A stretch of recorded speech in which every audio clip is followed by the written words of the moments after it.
Have you been recording? Have you been live this whole time? Well, yeah, recording, of course, but Are you gonna include any of this until like the episode? Please don't. no. The world doesn't need to know that I know what jester maxing is. Doesn't need to. Your mom is gonna find this episode. Remington, what is Jester Maxine? Can you explain Jester that to your father and I, who are retirees or almost retiree age? Yeah. My dad's retired now. Remember, he's officially retired. Okay, so exactly, you're As of New Year's Eve, yes. your retired age parents are gonna be like, Remington, can you explain to us what Jester? Remington, what is gooning? And that's when you're like, well, I will see you next week, mom and dad, and you go straight back down. You go straight home. And that's the story of how I got parents mogged. Welcome everyone to Eyes Wide Watch Club. We're back. It is February, and for this month, I recommended my second favorite movie of all time, No Country for Old Men. I wanted to do a big title, a big name movie that I knew Gene and Remington haven't seen before, and I've been on a real Coen Brothers kick lately, and I've just kind of been discovering how much I think they're probably at this point, I would even say maybe I think they go above Scorsese at this point for me. It's pretty wild how much I've connected with their movies. Yeah. I mean, no, they're good. Yeah, they're very good. I've seen a lot of their movies before, obviously, but I haven't. There was a lot of blind spots I had, and just every single one has been just another banger after banger. So yeah, I revisited this movie again. Obviously, I've seen it dozens of times, and I know it like the back of my hand. But I feel like I even picked up on new things even on this rewatch. But yeah, I was excited for you guys to watch it. So this is No Country for Old Men is an adaptation of the famous Cormac McCarthy book. Like a neo-Western crime thriller, what have you. And yeah, this was obviously this movie won Best Picture in 2007. This was a huge deal. A lot of interesting trivia about the movie, but we'll get into all that. I guess just my overall why I love this movie so much is just it's kind of the standard simple thing that I love in movies where there's money on the line, and there's someone with a gun and people are after each other. I mean, the look of this movie, the overall themes of it, the performances, everything, just very exciting and very subversive in how it concludes, and everything about the Coen Brothers snappy dialogue. We'll get into all of it, but yeah, this movie just has everything that I love about film. So yeah, I'm excited to hear what you guys thought of it. So I don't know who wants to go first. Remy, you want to go first? Sure. I was excited to get into this because, as Dan had mentioned, I had not seen this before. I'm a little better versed with the Coen Brothers now, but even still, there's plenty of their films that I haven't seen, and this was definitely a big blind spot for me. So I was eager to dive into this when it was picked. I actually, albeit a limited experience, in my experience, I actually found this to be kind of like a very different movie than what I'm used to for the Coen Brothers. If my core experience is like Fargo and The Big Lebowski, those are very like talky movies. They're also like a little funny, but they're still less so Big Lebowski, but like Fargo is still like like serious, even though it is kind of funny. You know what I mean? Like it's literally a murder mystery. So to see something like this, which I would say is very dark, is not nearly as like chatty.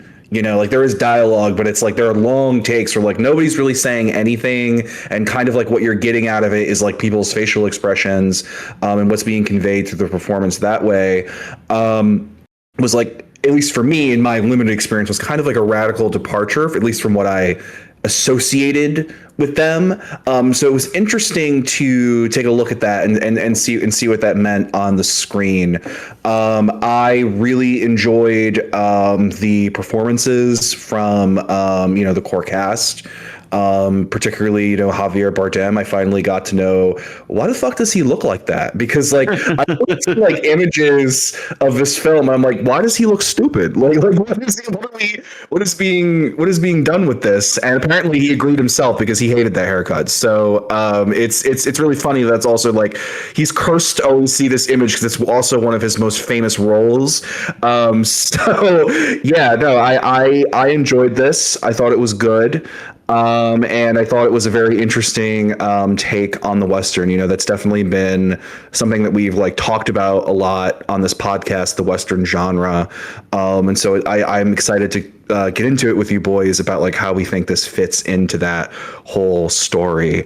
But no, it was an interesting watch for me. How about you, Gene? Yeah, I mean, you both saw my Letterboxd review. I know Dan did. I think you did too. Which is the pure distillation of my feelings on this movie. But yeah, my familiar with the Coen brothers, I have to pull up their filmography real quick. Because like Remington, same thing. Like I didn't realize how there's not much dialogue in it, right? And like from the start too, it's very apparent. You have like the voiceover of what is Tommy Lee Jones, and then it kind of just there's not much dialogue for a while. And so I've watched Lebowski, and like that's a very talky movie. And what else have I seen? I have to pull it, but like, so I was very surprised by that. But is Burn After Reading? Is Burn After Reading them? Yep. Yeah. That's what they did right after this. Yeah.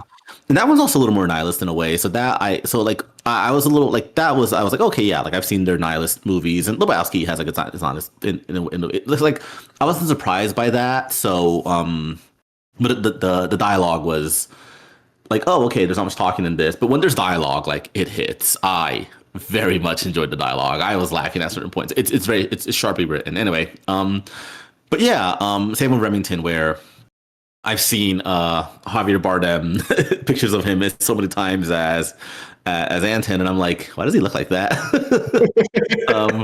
It's also the for American Dad fans, Stelio Cantos. The design of that character is based on that. I don't know if you guys have watched American Dad. I'll send you a picture of it later. There's a character, it's like a 2-episode character he's so prominent. It's the same like haircut. He's like a tall it's yeah. Anyway, so this was one where I'm like, yeah, like it's in the zeitgeist. It's a very it's very well known. Obviously, it won a ton of awards, so it was fun to actually see it. I didn't know that it was Josh Brolin either. That was fun. I enjoy seeing these actors who would find like comic book success later on, right? I enjoy seeing them in like roles before that. Yeah. So obviously there's a lot of tidbits about this movie that I know about, like the backstory behind it. But like you guys mentioned, a lot of the Coen Brothers movies have a lot of comedy in them. Kind of a defining thing about a lot of their movies is a classic Coen Brothers character is essentially like an idiot that is way in over their head and is like overly confident. That's a whole thing with their movies. There's even kind of like an not unofficial, but they specify as like a lot of their movies that they've done with George Clooney was kind of meant to be their idiot trilogy, where, and you like you guys have said you've seen Burn After Reading, where it's kind of which I love. Yeah, it's kind of I've not seen Burn After Reading. Oh, okay. So that's kind of the key elements of Coen Brother movies of just people just way in over their head, idiots that and just have like a blind, idiotic sense of confidence in themselves. And yeah, this movie is a little bit of a departure in some ways because we'll talk about it. But Josh Brolin is not an idiot. He does stupid things. He's weighing over his head though. Still, exactly. Sure. It's still got a lot of the hallmarks there. Yeah. The inception of this movie is, I guess, from what I remember, the actual book, No Country for Old Men, that it's based on, only came out a few years before they made this movie. It was a relatively newer book at the time, and I guess when the book was even getting reviewed, people were saying, "Oh, this book reads like a Coen Brothers movie." That was actually in the reviews at the time before they made it, and they were actually approached by this producer whose name is escaping me. He was the one that approached them to make the movie. And they were like, "Oh yeah, sure." Like, they just kind of were like, "Yeah, sure, we'll do it." And when this movie came out, I heard people say that this was like one of the most well-received movies ever. It was like immediate. And in a lot of ways, people were thinking this was more of a return to form for the Coen brothers because people didn't always jive with their more comedic movies.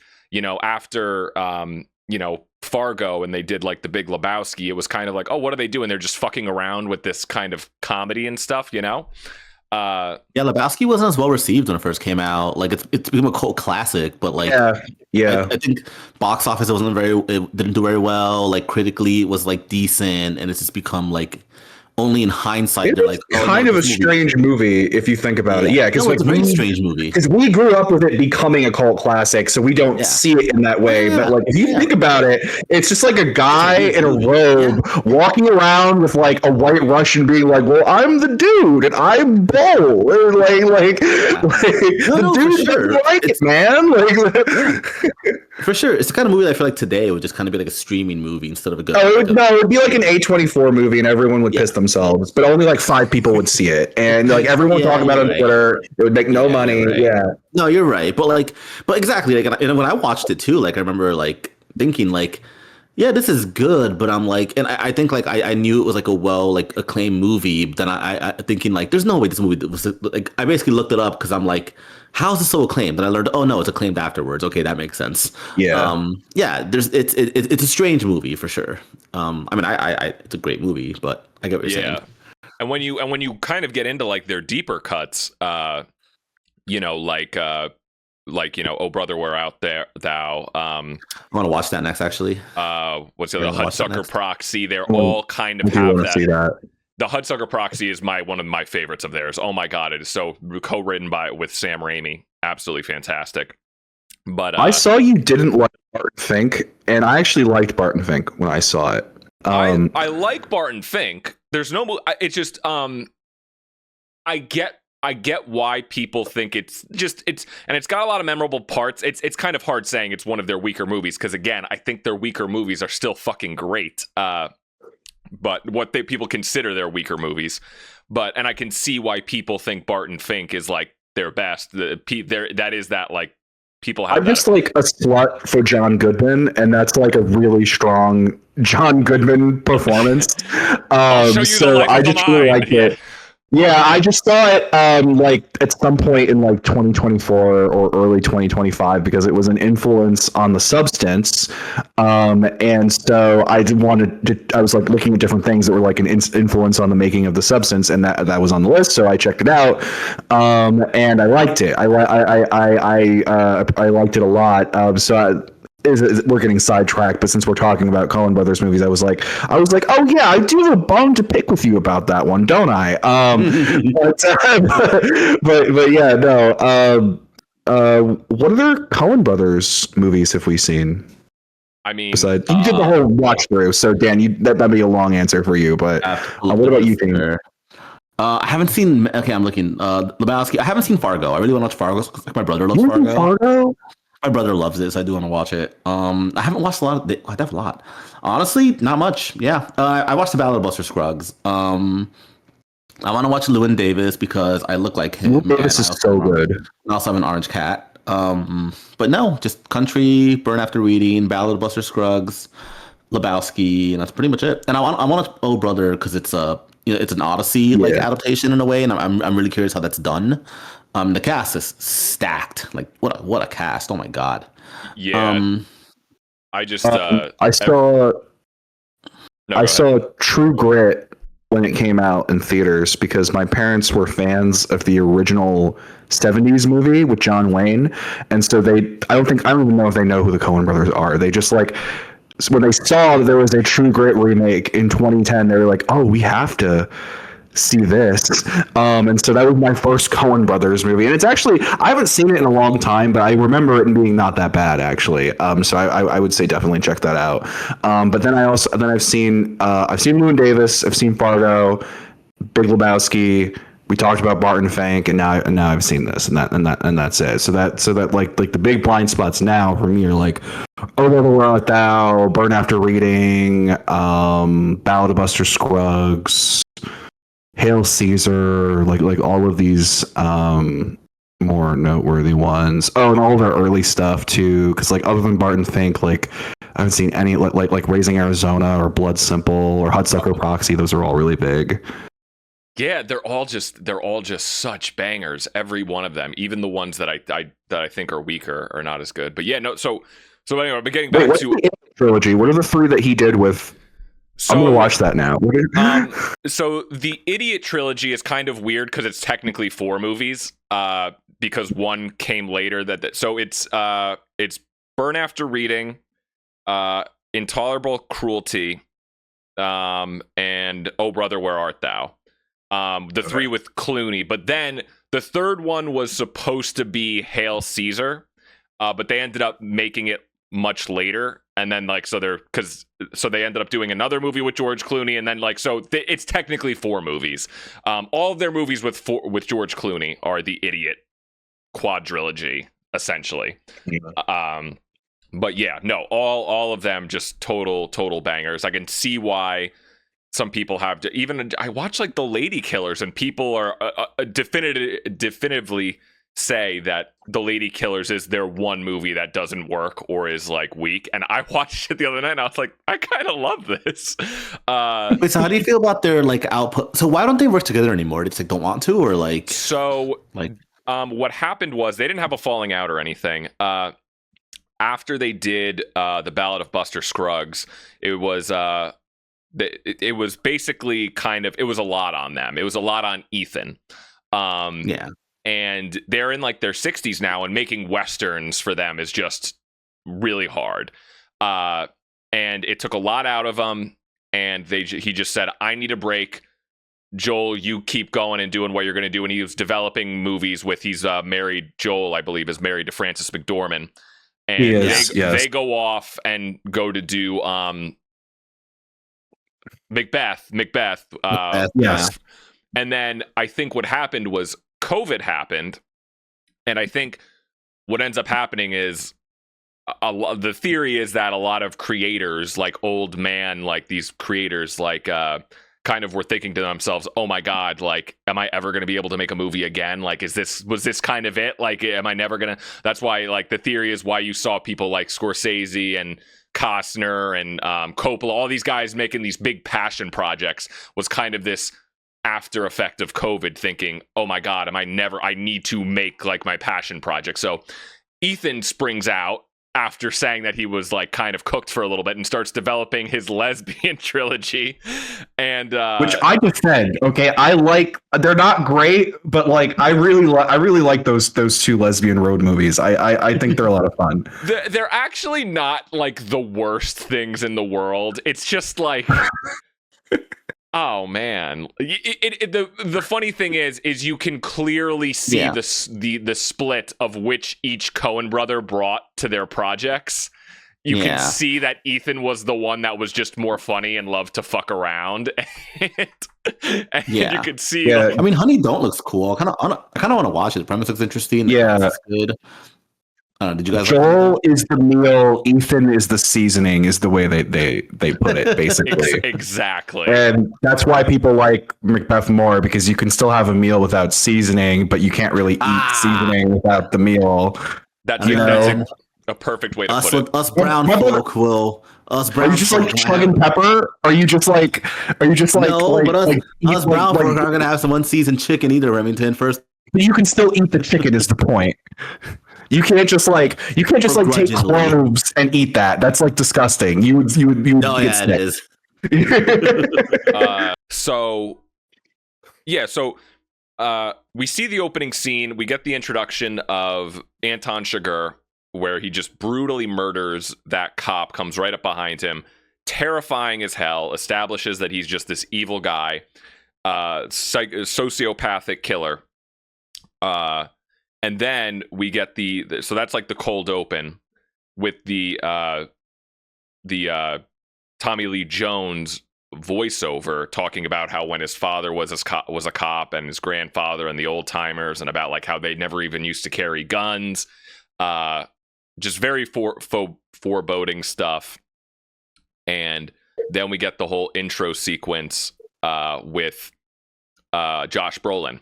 And I really love what I love so much about this movie. Part of it is the opening of how quiet it is, and the introduction to Josh Brolin just walking around this silent desert in Texas while he's out hunting, and he stumbles upon the shootout that happened.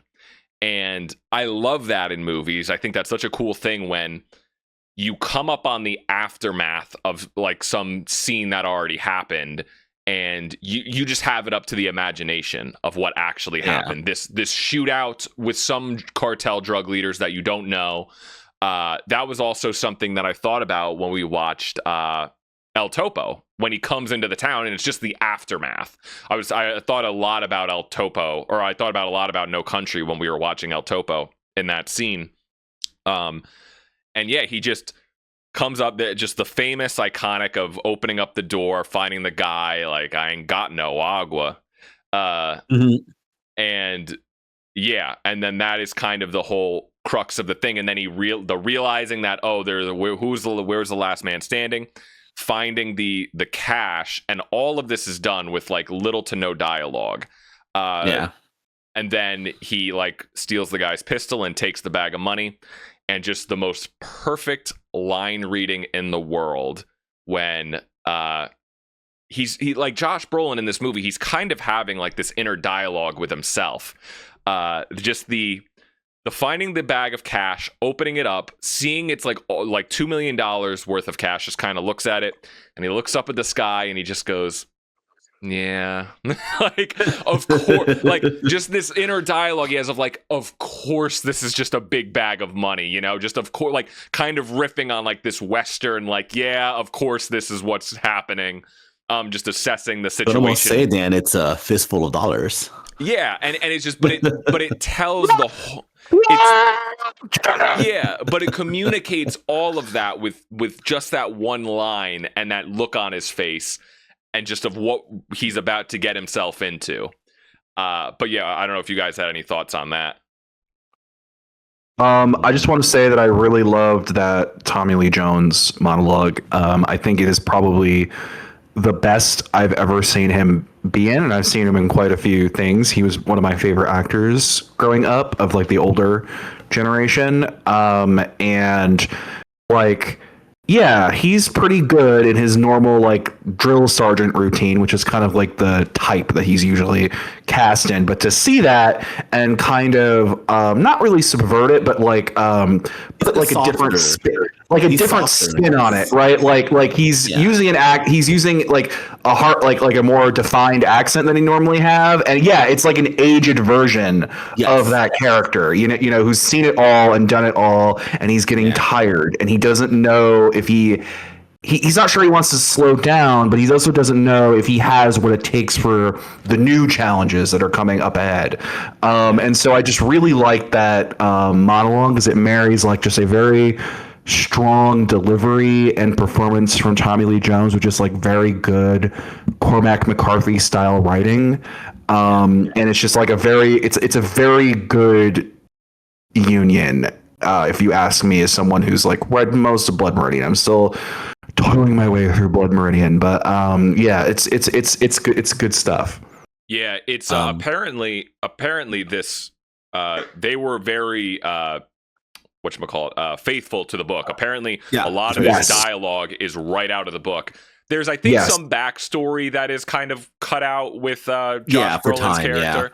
But not like not like a huge amount, because like because like McCarthy wrote this to be adapted. This was originally like just like he started writing it as a screenplay, and then he was just like, I don't know if there's any buyers, so I'm just going to put it out as like a novel.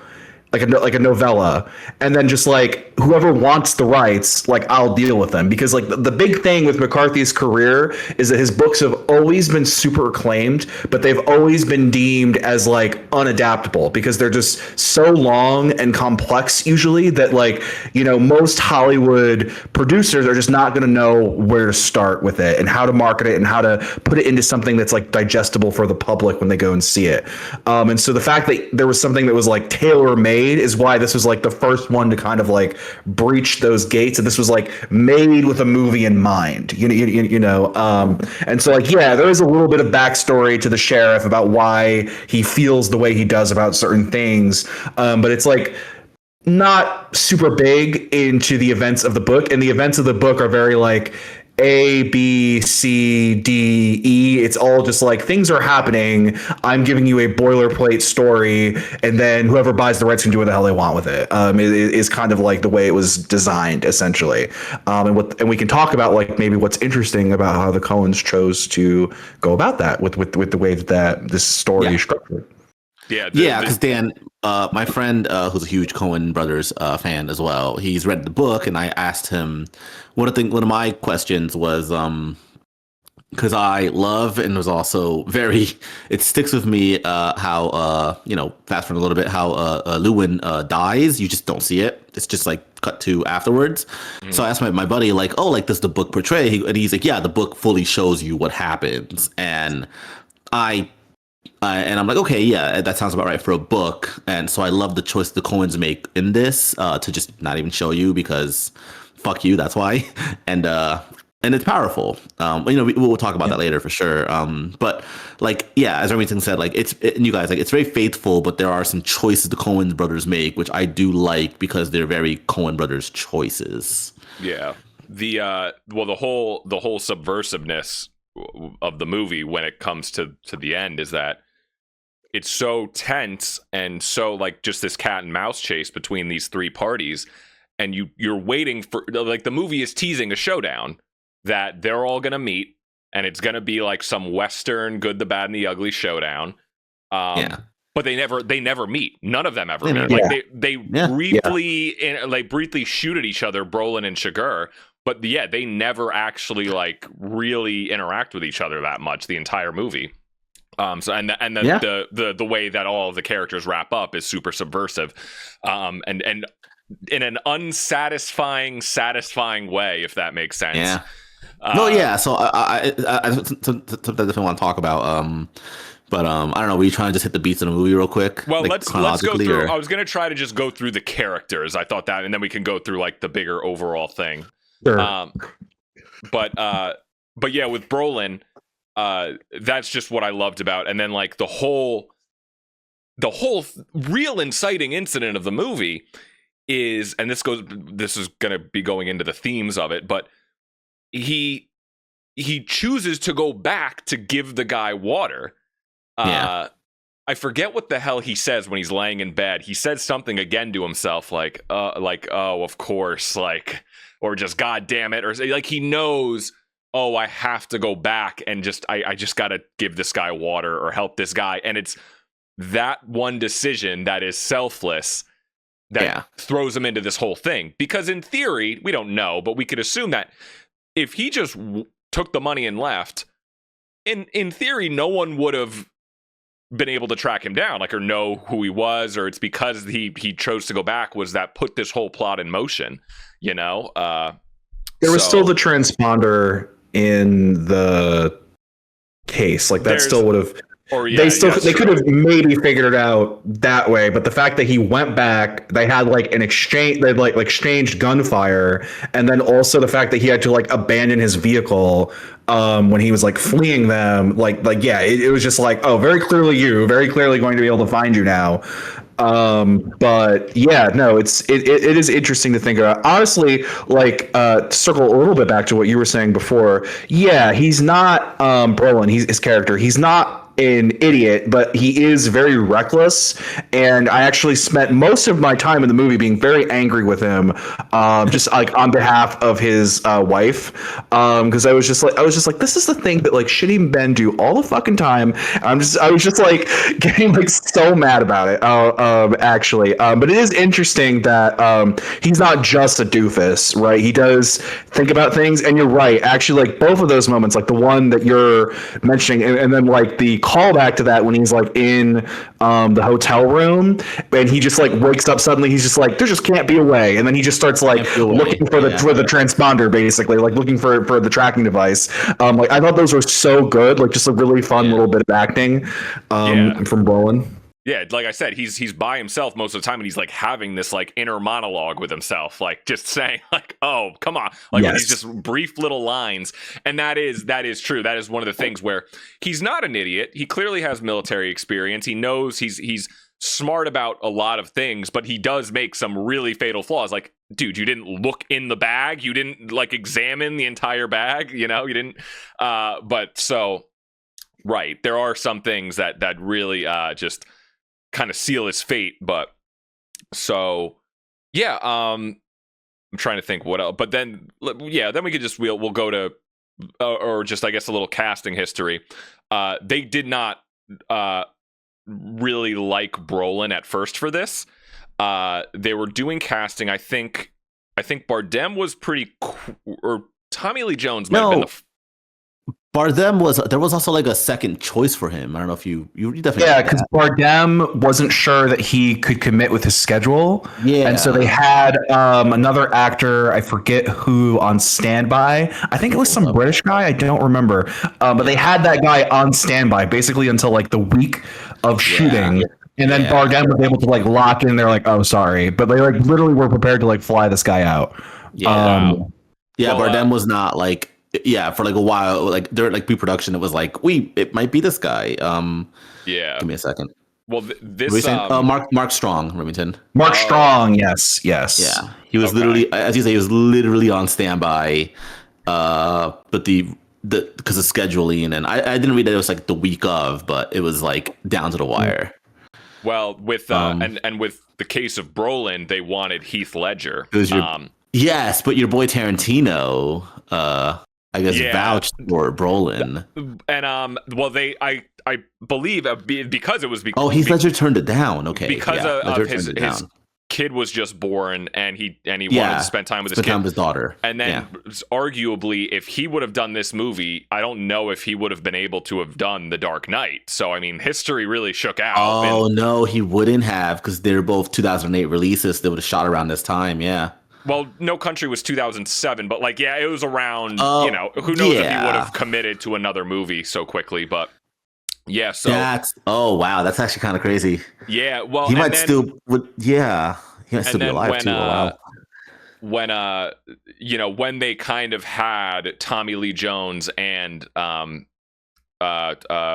Bardem like kind of secured, they came around to, we can actually, it was more that we could see these three together. Like, we like this trio. The whole thing that got their attention was that Tarantino shot the casting video for him. They're in Grindhouse. Okay. Yeah, him and Robert Rodriguez. Yeah. Yes, Bruce. Yeah. This is kind of what bumped up Brolin as an actor. He was always a working actor, but this really is the role that got him to the next level of like leading man. He's a nepo baby. That too, but yeah. His dad's like a very famous actor from like classic Hollywood. Yeah, but he wasn't like really. I don't know that. But he wasn't really the leading man that he is today. Like, he was kind of just a guy in movies and stuff, but he wasn't really like he was just a working actor. People knew him, but this is actually. What's funny to me is that he like very obviously conceives of himself as a leading man and like fits the part when you see him. But so often many of his roles are like, at least in my experience with him, are like supporting, or they're just like not standard leading man fare. It's like, yeah, you're Thanos, but unless they read the credits, do people really know that you're Thanos because you're covered in like CGI, so you're a giant purple guy? You know, it's like because like that was just the vibe that I got when I was like we were watching Weapons together. I was just like, oh, this is a leading man performance, but you're actually like a supporting character in this. You know, like the whole bit when he's just like, it's like why those kids? Why only those kids in her class? Like his delivery and like his face and the way he's like moved his jaw muscles. I was just like, this is a leading performance from a supporting character. Yeah. So I always find that like a very like funny quirk of his career, where yes, obviously this launches him and he's a big name now, of course, but he's so obviously built to be a leading man, but he is not. It's not really the way his career is mapped out, you know? Yeah, no, that's true. Well, so I mean his roles. He's an American gangster in a supporting role, which is a great movie. You should watch it if you haven't seen it, Remington. That's Ridley, isn't it? Yes. If you look at Wikipedia for Brolin, career decline, 1990 to 2006. 16 years. Yes. 16 years. And then resurgence, 2006 to 16. So yeah, I'm looking at his roles too, and I'm like, oh yeah, like he has done a lot of like mostly like supporting stuff. I mean, he's in the Goonies, and apparently 21 Jump Street was between him and Depp. So maybe, his career could have gone a little different if Depp didn't get it. Yeah. But like, actually, I never thought of it that way. He starred in W. As that's right. Yeah. Oh, he is Bush in that. I haven't seen that movie in a long time. He's Bush. So like he's had a bit of like support, like leading roles, but I guess it's something he can't really shake, right? Like that supporting role thing. And he's doing good work. Like I'm not knocking him. Like actually, I saw this very overall, it was a very mid movie because I've been watching different movies from all of the films that got into Best Picture this year. I went and looked at like what were the recent films from like the people who directed each of them and just like watch them. And so I watched this 2017 movie that Joseph Kosinski did. He's the guy that directed F1 and Top Gun Maverick. So in 2017, he did this movie called Only the Brave. Very mid movie, very intense subject matter. But I think Brolin actually really elevated it to the extent that he could, because he gives this like very raw performance in a way of just like this big guy who feels a lot of things but doesn't really know how to express it, but has like this one passion that basically leads him to his doom. And I thought it really worked. I think he is turning in good work. Even if it's scattershot projects, as we were talking. Sure. I mean, and he's the kind of guy who, like, he can make like Marvel money, which is good. Yes. He has the Thanos and Cable money, and then he can also still other, like Weapons probably didn't pay much, but he probably had a good time. Like he can still do stuff that he enjoys. It probably paid, a good amount of money, right? Compared to compared to like Thanos, like sure. You can do a Marvel every few years to finance your house for a while and then just do what you really want to do. Oh, this is also a little off topic, but I have like a conspiracy theory about him that he's actually like shorter than the internet tells us. Like, I actually think he's kind of a short guy, but he, like, his agent or his, like, publicist or whatever has, like, put enough things on the internet that it says he's 6'1". I don't believe he's 6'1". I'm so sorry. You're like, no, that is a short king. I know that is a short king. Like, if you look at him in, like, he doesn't if you one for sure. He doesn't feel very tall in this movie. And then specifically, if you go to Sicario, if you look at, he's so much shorter compared to like all of the other soldiers when they're like in all those scenes when they're like in their like tactical gear and stuff. I'm like, that is a short man. I'm sorry. This is like a massive fabrication that's being put out there. He is not 6'1". He is lying either to us or himself or both. You need to look out for those, like whenever you go to the screenings and the actors are there doing Q&As, you need to look out for when he's going to be at once. He probably doesn't go to them because he knows he'll get outed. So you're going to pull up with a measuring tape. Like, hold on. Just stand still for a second. That's good. Yeah. So we got him. He's great, obviously. And he's kind of, the main protagonist, I would say. Yeah. Yeah, even little things that I always forget about that I feel like I never picked up on, not to go back, but just when we first watch him going through that, the scene where he stumbles upon the shootout, he does look through his scope and they show like a limping dog in the distance. And I remember thinking to myself, I feel like every time I watch this movie, I'm so stupid. And I keep thinking to myself, why is there a fucking dog out there? And then I'm like, oh my God, it's from the fucking shootout. I forget every time. Yes. For some reason. And the oh my God. And then the scene. They even bring other similar dogs when they're like pursuing him. It's like they're like also pit bulls that go after him. The Foley and the quiet in that scene when he's just like the sounds of him, like his footsteps crunching, and then the later when he is getting chased by the truck and the headlights are coming after him, that shot, and then he jumps into that shot of him running away from the truck is just so epic. So watching this, I mean, this is beautifully fucking shot. Roger Deakins, that's why. Yeah, I think he's done most of their movies. Yeah, and Dune in 1917, which is fucking gorgeous. Like, I forget that he's worked with them for a while. So when I was reading about this one, like after I watched it, I'm like, oh yeah, that's movie's fucking beautiful because it's one of the goats. Like, come on. I do always forget it's Deakins. Yeah. But he's so good. Yeah, I think the Coens and like Sam Mendes are like Roger Deakins' like ride or dies for the people he loves to work with. It's like Roger Deakins did the cinematography for that awful movie that Sam Mendes did a couple years ago, Empire of Light. Looks beautiful, not very good, not good at all. Do not recommend. Yeah. I mean, he did Sicario, he did Skyfall, like, and I love Skyfall. I love the Craig movies in general, but Skyfall looks fucking great. Somehow I have Sicario looks pretty good.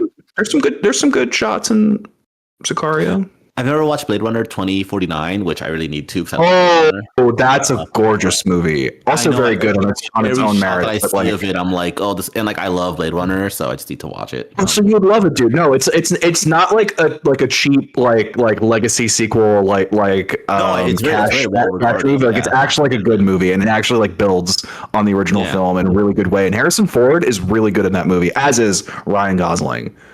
Has Deakins shot mostly? Well, has he shot everything for them, or just most of it? I'm looking through his most of their movies. Yeah. Shot. I think he was. I think he was working with them before he was like really a name. But I mean, he did. I'm looking through his stuff now. Yeah, he did Shawshank Redemption. That's Darabont. No, I know. I'm just saying, like you said before, he's a name, but like I mean, that's a critically acclaimed movie. Also a pretty looking movie. Yeah, he might have. Oh, he did The Village too. That's cool, and that's a really good movie, really good looking movie too. That's an M. Night blind spot for me. You should. I really want to hear. I know it's like his other good movie besides like The Sixth Sense, but I'd love to hear your thoughts on The Village. Let me know when you watch it. There's the one he did with what's the one he did with Joaquin Phoenix? No, with is it Mel Gibson or Phoenix? Who's like the dad? Signs. It's both of them. Yeah. Phoenix is the son, right? And Gibson's the dad. The brother, I believe. The brother. I will watch Signs. I refuse to believe that's a good movie. I will watch it one day, though. You should watch it. That's one of those good ones. It's been recommended to me before. Yes. Yeah. Shyamalan has some hits. All right, he's got some bangers. I will go up for his bangers. Not the beach one, but I will. I will more tolerant of M. Night's stand-up if it wasn't like every time that he has a movie comes out, film Twitter is like, this is clearly the best movie that ever existed, and if you dare question this, you are a horrible person, and we will burn your house down. M. Night Shyamalan is unimpeachable. He's the perfect lows are low. I hated Old. I fucking hated it. Dan, we watched it together, right? I hated that movie. I walked out of that thinking like Joe and Family Guy, like that was the worst piece of crap I've ever seen in my life. And it's like, guys, like, yeah, I thought Trap was fun, but I don't think it's like the end all be all of cinema. I'm so sorry.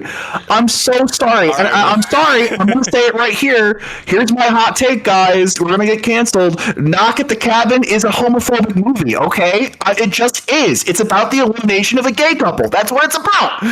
Yeah, that ending was weird. Anyway, come on, let's get back on that. We'll talk about We're talking about, God damn it! One of us is gonna have to pick a Shyamalan movie during one of these. We're gonna have to. I said to myself, let's get back on track. And then you mentioned the end of Knock It. I was like, oh, that ending was fucked. That's right. Anyway, we will have an M. Night movie in this podcast. It will happen. But it has to be one of the good ones. Anyway, so let's get to Anton Chigurh. Because we haven't talked about him yet. So he obviously, this to me, like, I don't even say Javier Bardem. I just think of Anton Chigurh. Like, he's one of those characters burned into my mind. I do think I can see obviously the comparison of saying, oh, he's kind of like Two-Face with the coin. I think there are key differences. I'm not super familiar with like Two-Face's background character, but I feel like Bardem is more just, he's not the Joker, he's not like a Batman villain, he's not cartoony or playing it up. He's a guy that is clearly working with a code, and I really like that the movie does a lot of work to make it so he's menacing, he's terrifying. That weapon that he uses is iconic. We could talk about that. But he's also not invincible. There's Invincible Cryon shows up on screen. Yeah, he's not he's not what's the word? What's the word I'm looking for? He's not like supernatural. Immortal? Supernatural. He's not like a supernatural figure. He's just a sadistic guy with a code, and all of these interactions that you see that he has with people, obviously the iconic gas station scene. I always pick up, I could watch that scene over and over again. It feels like he's so fascinated with people and kind of also disgusted by them at the same time. And we'll talk about, and just, I feel like there is a lot of depth going on with that character than just like trying to say he's like a Batman villain, because I feel like that's the obvious, like, oh, he's just this. But what do you guys think about Chigurh when you watched it? So to me, yes, I can see how someone would say, oh, he's like Two-Face because of the coin. But I actually do agree that is reductive, because to me, I was watching it through the lens of, oh, this is a Cormac McCarthy villain. Because the person that I was thinking of the whole time as I was watching it is the villain of Blood Meridian, which is a character called the Judge. And the Judge, if you don't know about him, he's basically the devil.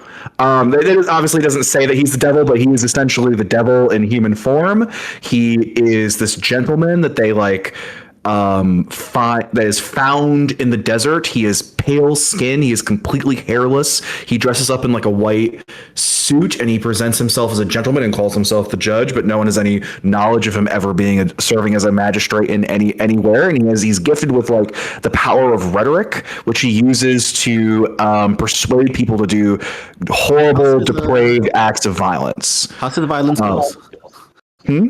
How's his violin? Presumably pretty good. Funny. No, nothing that comes up. He's pretty good. Oh, well, I would say he's good. So yeah, and essentially he's the devil. And so why I was reminded of him is not to say that Anton Chigurh is a supernatural force. I don't think that's not quite right, but he is definitely a character who kind of fits this idea of like.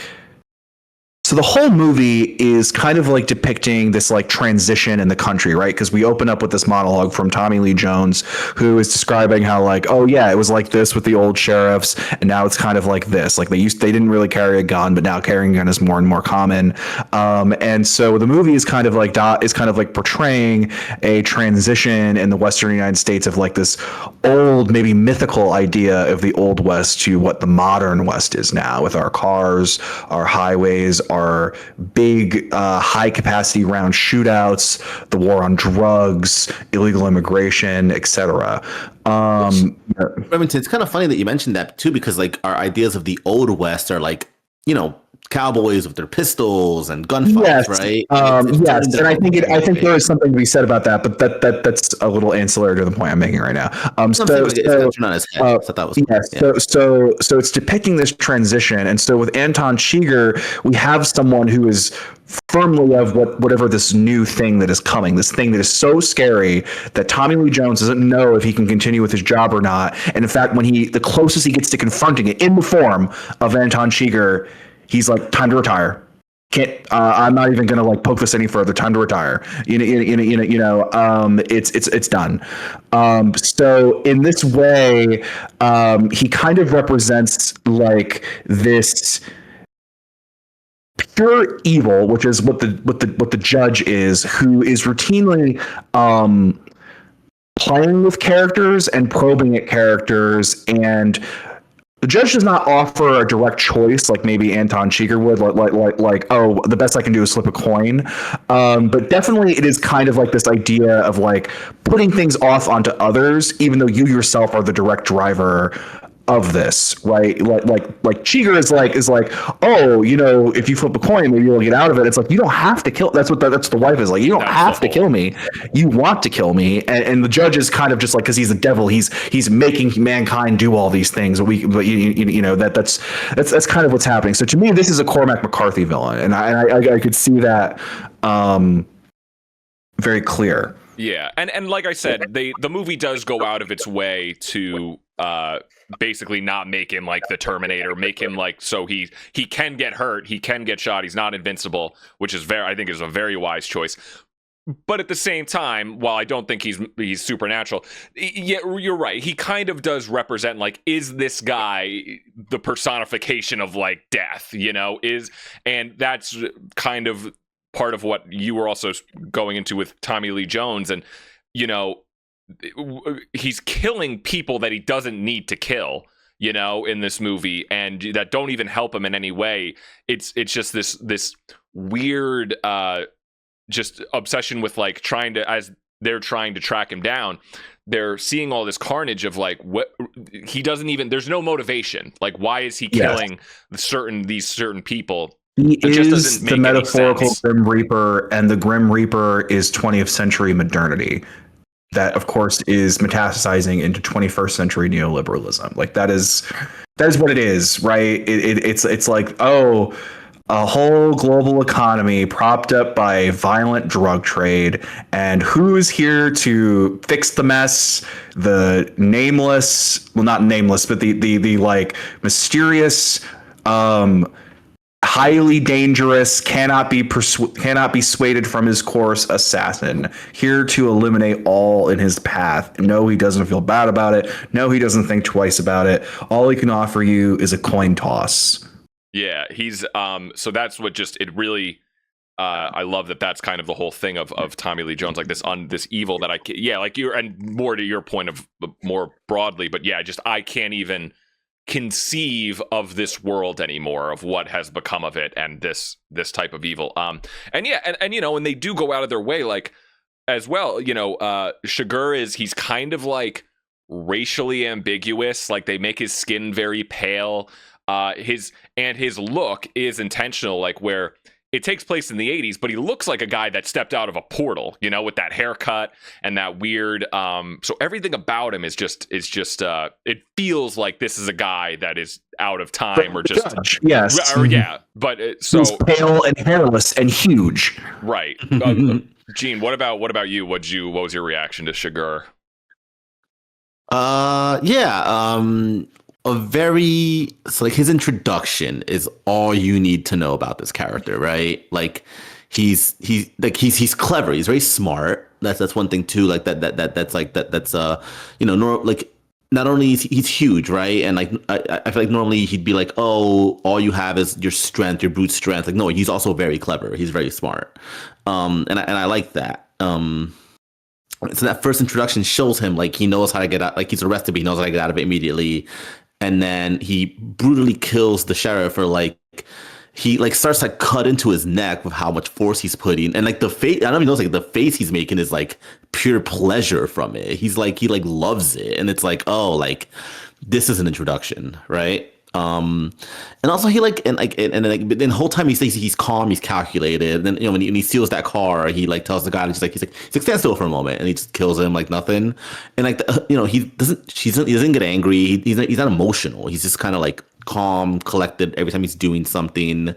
And I think like just that and like that those first two scenes of him, all you have to know about him. You don't have to know like you don't even gotta know his name. Like you only find out his name later on. Like for a good chunk of the movie, you just don't even know his name because you don't have to. It's not important, right? It's only Woody Harrelson's character who reveals his name, and he reveals like, oh, I've only crossed paths with him once before, and so he knows how dangerous he is. And I mean, yeah, iconic character for a reason. Did Javier Bardem win Best Actor for this? I want to say he did, right? Did he? Yes.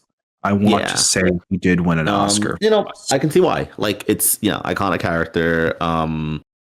And for good reason. Just like a perfect villain, and I love his ending. I generally love his ending.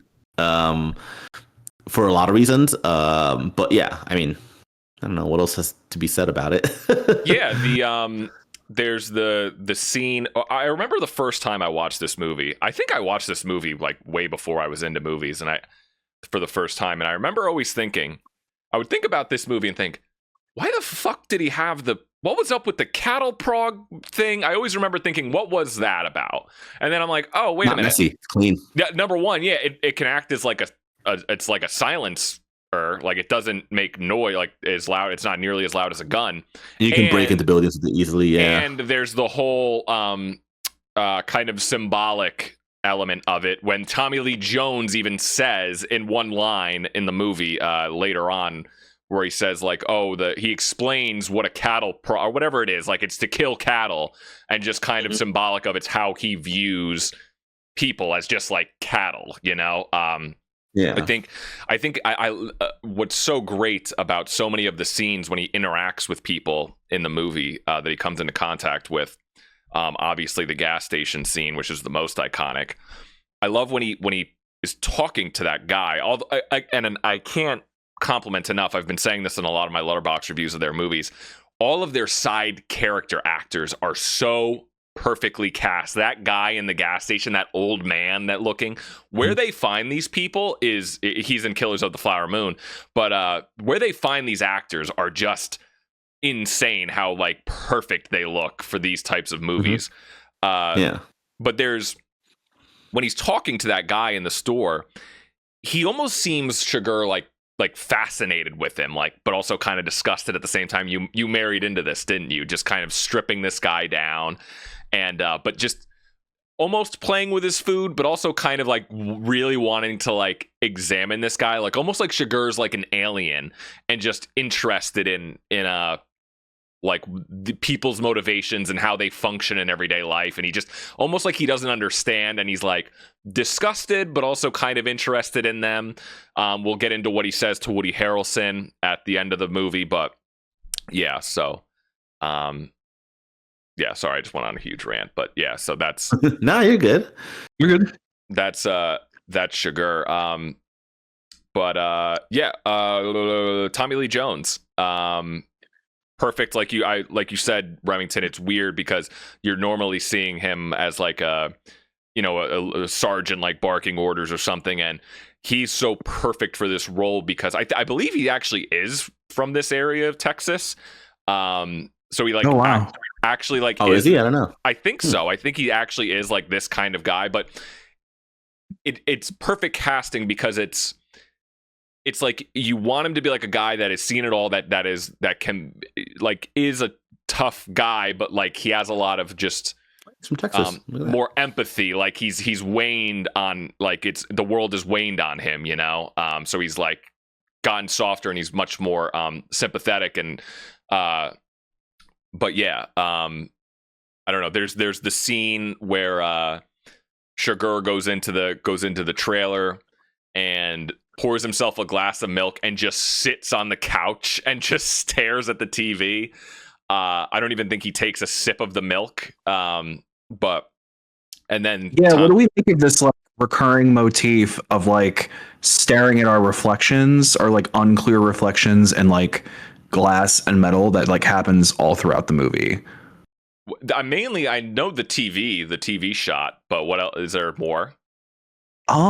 Yeah, because like Krieger, he looks in the TV, and then when the sheriff and the deputy are there, they also look in the TV, Yeah. right as they're talking. And then I think there's another shot. I want to say, I think at not the motel, the like little like inn thing where Josh Brolin is staying. I think there's another shot where like someone's looking into like some piece of metal, like a maybe. spoon maybe. And it's I just thought that to be like a very interesting motif that seems to have kept coming around. Yeah, I saw. I mean, the TV shot of back to back with Sugar and then Tommy Lee Jones is iconic. You know, everyone talks about that, but I think I take it to be kind of just that. You know, it's more about Tommy Lee Jones in that moment when he sits down and sits in his place. Just the dialogue in this movie. See that milk there, Sheriff? Oh, it's still sweating. Just like these lines. Like I should have pulled up some of the quotes, but I think it's more of him like reflecting on himself and seeing like that they're on this guy's tail, and he's like, but also it's that the knobs turning in his head of, oh, I don't understand like what this guy is doing. I took it the other way, Dan. I mean, for a good chunk of the movie, he's kind of just sitting around letting things happen and he like knows it, and he's just like, yeah, like this. He kind of like knows what's gonna happen next a lot of the times because like Remington said, he's kind of like he's seen it all, he's lived a life, he's experienced, and you know he kind of just knows, and he's telling this deputy like these things, like when they're at the like the little diner, he's like, no, like just let it play out, like you'll see. And it kind of, you know, it gets to, then it gets to a point where he's like, okay, yeah, like this is a lot more than I like. Okay, so it goes back to when he goes and visits, I guess like his relative, the old man. The old man explains, he's like, you know, tell me again, like how your uncle died, and he explains it. Like this very, you know, it was this act of violence, and it's kind of like, you know, like that was in 1903, but it's like that was a shift, right, into like this. Starting this new modern West, and the relative says like, you know, you it's something's you know, like something's coming or whatever. Like he tells him like it's a change, and you're probably not equipped to handle it, and it's fine. You know, it's you know things you experience, but you don't, you know, things still change, right? And that's a theme in like in a lot of Western stories, right? The shift from one era to another. I mean, Red Dead Redemption very prominently is that. If you guys are familiar with the story of Red Dead Redemption, it's a game. I don't know if you know of it. I've heard of it. Yeah, one of the huge themes in Red Dead Redemption 1 is like, you know, John Marston. It's set in 1911, and he's just this like cowboy who was in a gang in like, you know, the late 1800s, right? And now 1911, like all the outlaws are basically have all been hunted down by the Pinkertons. You know, there's cars now. Industry's taking over the West, right? Firmly, it's that transition from all the old gunslingers are gone. Like this is the modern day now. It's a very good game. You can play it on Netflix, actually. Yeah, I mean, I guess it is true that it feels like Tommy Lee Jones is kind of half-heartedly kind of given up from the jump and been kind of already knows. I don't think this is given up. I think he just has seen enough to know, like, this is things are going to play out the way they always play out, in a way. Yeah, but then you have the Joker, the agent of chaos. Yeah. Also, I just love to mention. In the not to jump around, but in the gas station scene, there's all that tension. It's kind of almost reminds me of a little bit of the opening of Inglourious Bastards, where you kind of is this guy going to kill this guy? Is something going to happen? And you feel like this tension in the room with the store clerk, and then that shot of the rapper undoing. It's kind of like you're waiting for this release of tension, and like that's like the rapper like slowly undoing on the counter, but like the tension never really like releases, kind of. Yeah. But yeah, and then we get to the whole sequence with Josh Brolin hiding the money in the air ducts. Did you guys have any thoughts on that whole part of the movie with the motels and stuff? I was initially confused, like what the point of getting a second room was. Like, yeah, I guess it's like on both sides, but you don't know if the person who's after you is going to get that middle room. So, like, what was the benefit? But as I was thinking about it, I was like, oh, it's just so he can control both ends of the air ducts, so he can just switch between them. So it doesn't matter what side he's on, he can just reach for it either way. I think that's what was being done there, but still, like, I felt like there were a lot of assumptions being made that weren't necessarily clear they would play out that way. Also, he sees that the curtain, like he can tell that his room's been disturbed because the curtain. Yeah, but like just because you moved two rooms over, like I just didn't know if it like what was the advantage of that. Like you're still in the same building, they can still probably find out where you are, and even though you didn't take the immediate adjacent room, how do you know that they're going to, when they formally come there, that they're going to take the room in between yours? You don't know that. They But were in his room because Shigeru goes in and he kills the Mexicans who were waiting for him. So like they were already in his room. No, not when he got the new room. They weren't. That was after that they got the new that they took the middle room. I took it as that he knew they were in there. No, because the lady initially offered when he went to the office to get a second room. The lady offered him that room, the room right next door, and then he said, "No, ma'am, I actually want the other one that's like two over." And then it was after that point that the Mexicans come and they happen to take the one that's like that first one that he was offered, like the middle one in between. But he couldn't have known that because they weren't there yet. And I thought they were just in. No, I thought they just like broke into his room and like were in the room he was in where he hid the case first. No, they were in the middle. They were in the middle room, and that's where Chigurh found them and killed them. Oh, okay. Because they were like chilling in that room, right? Because they were like chilling on the bed, and some of them were in the bathroom, and then Chigurh like kills them all. There are a few things in this movie which I like, but there are some things that are a little unclear, like not fully. Sure. Like how did Woody Harrelson find him in Mexico? How did the cartel? What's the point of Woody Harrelson's character? Because he just sort of like this is where it gets muddled, and I think I don't want to say it. I think this is kind of purposeful because I think they just think these details aren't really necessary, but. Woody Harrelson, so the corporate guy in the building, Stephen Root, he is the one that by the way, one of my favorite character actors of all time. He's great. But he is the one that initially hired Chigurh, that much we know, to retrieve the money. Yes. And then he ended up, I guess he just wasn't doing it quick enough. And then he hires Woody Harrelson, who's like another fixer type guy, that I guess kind of is in the same line of work as he's a bounty hunter, apparently, according to the cast. He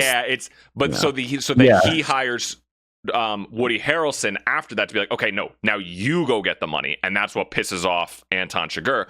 But it's unclear of like, because we never fully know, like, there's two factions of the cartel that initially fought over the money, and we don't ever fully know, like, wait, which side is Chigurh on? He was hired, but like, which one is which? Like, he executed the two guys in the desert. Like, wait a minute. Yeah, I was confused about that. I was like, who are these guys and why is he killing them? People have talked about this, that stuff there is stuff with the factions of the cartel and who's on whose side. Like, there's certain points in the movie of how did this person find this person at this point. People have pointed that out, that there are parts of that aren't clear.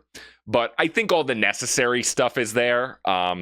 With the tracker, like, my point is, like, so from like a screenwriting perspective, like, what is the point of Woody Harrelson's character? Because he like shows up, it's like, oh great, we have a new character entering the fold, let's see what happens here. And then all he does is like, oh, I found you, I'm going to offer you an alliance, but then he gets immediately murdered, and he doesn't really affect the plot at all.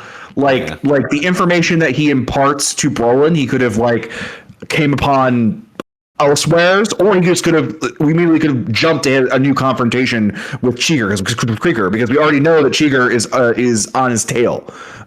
So like I was just like, what purpose is he serving? Like, I guess it is fitting with this like broader theme of like subverting expectations when it comes to like the Western genre, right? There isn't going to be this great big shootout. There isn't going to be this great big team up. These threads are not really going to satisfyingly intersect. And I guess it works on that level, but it's also just like, I don't know I feel like this character is very superfluous to me. I understand that perspective, but to me, Harrelson, he's basically.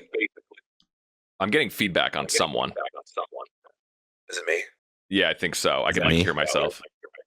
Is it me? I'm not getting any feedback on anyone, so I don't. Okay.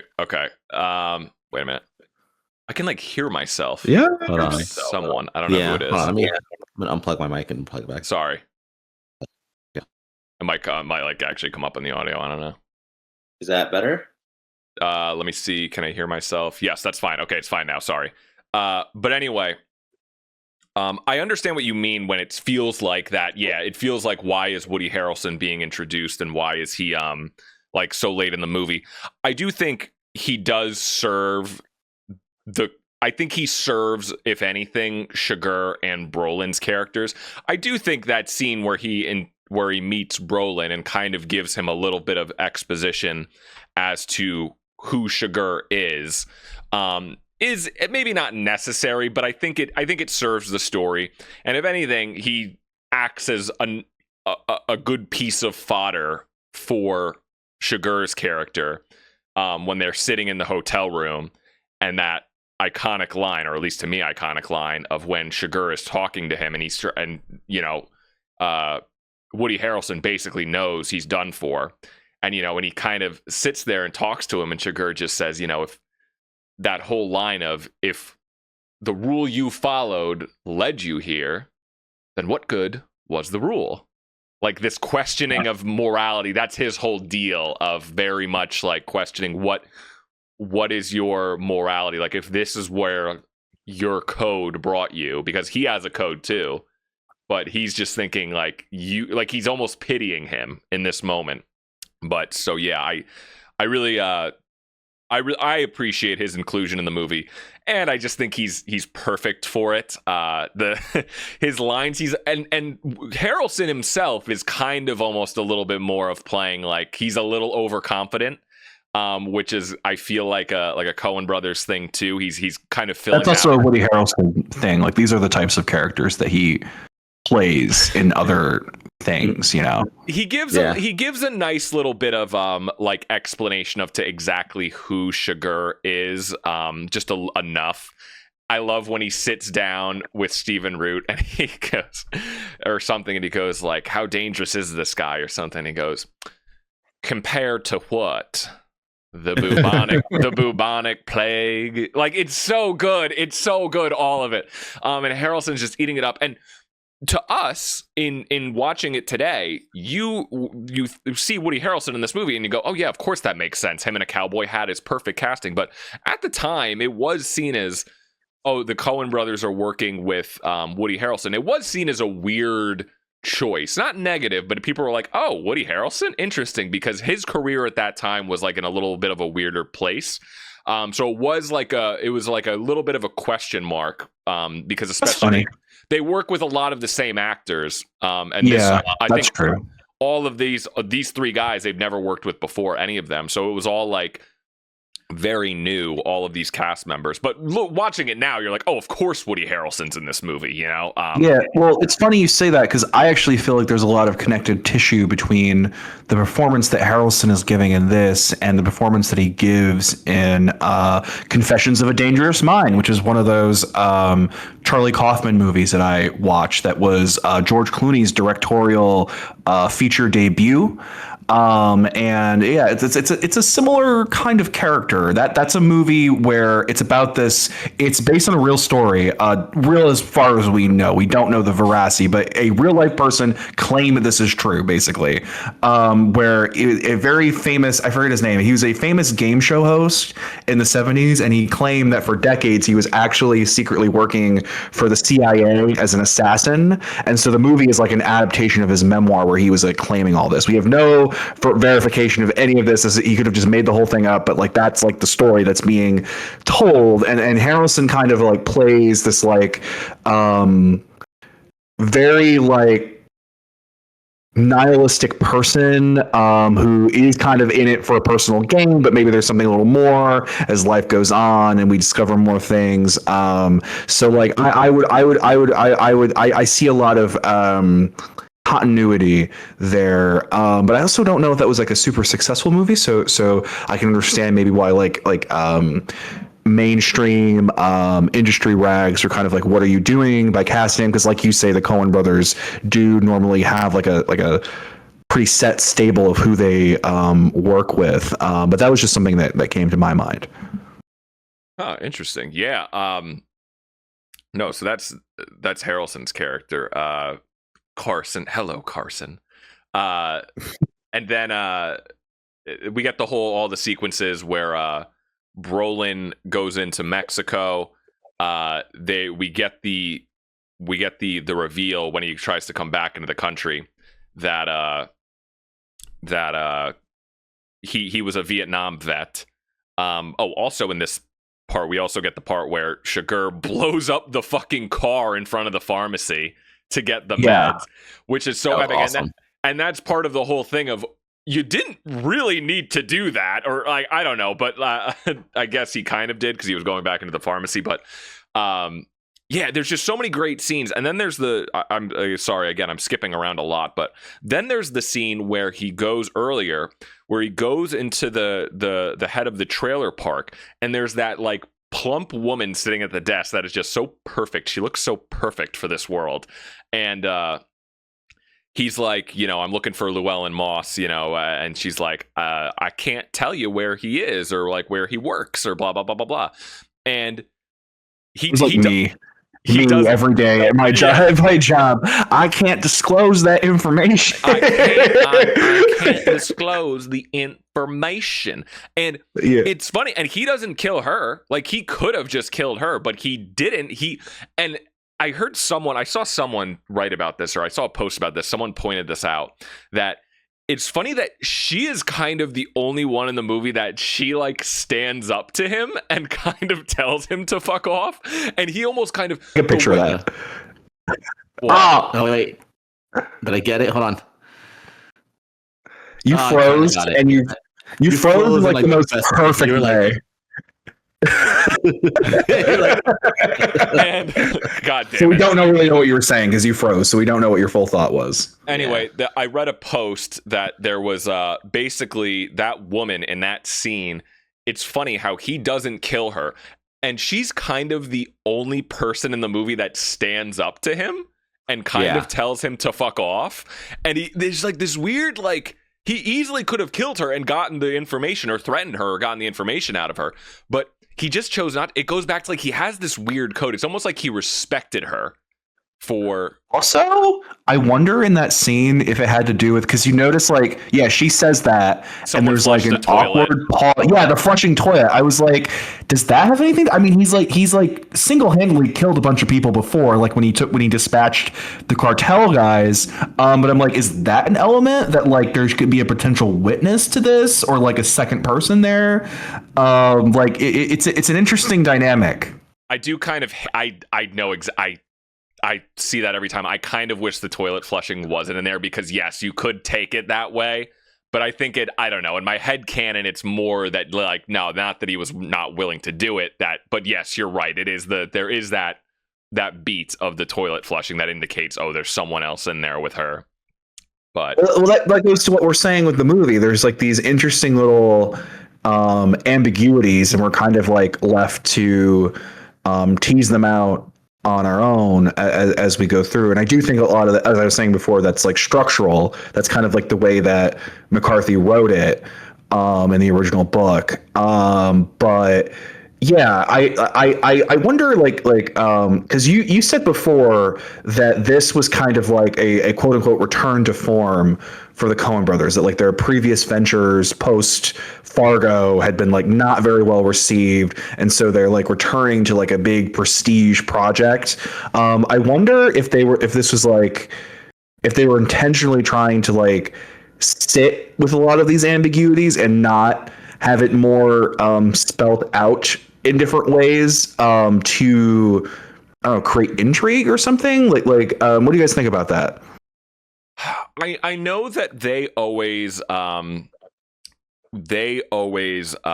laugh at the idea of people dissecting their movies.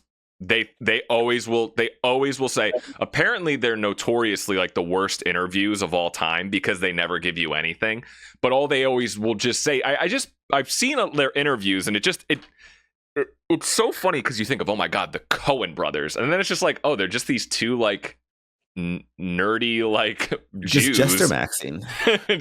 And they're maxing liberal Jewish boomers. That's what their deal is. Yeah, they're just kind of these goofy Jews, but they always like laugh at the idea of people dissecting their movies and like trying to assign meaning to things. They always think like it's, even though it's clearly there, but they always will just be like, yeah, we just put that in there because we thought it was funny, you know? Like they'll never so yeah, there's the scene where Shiger they talk about, I think they specifically mentioned that scene, I could be wrong, but the scene that people talk about where Shiger shoots the crow on the bridge for no reason.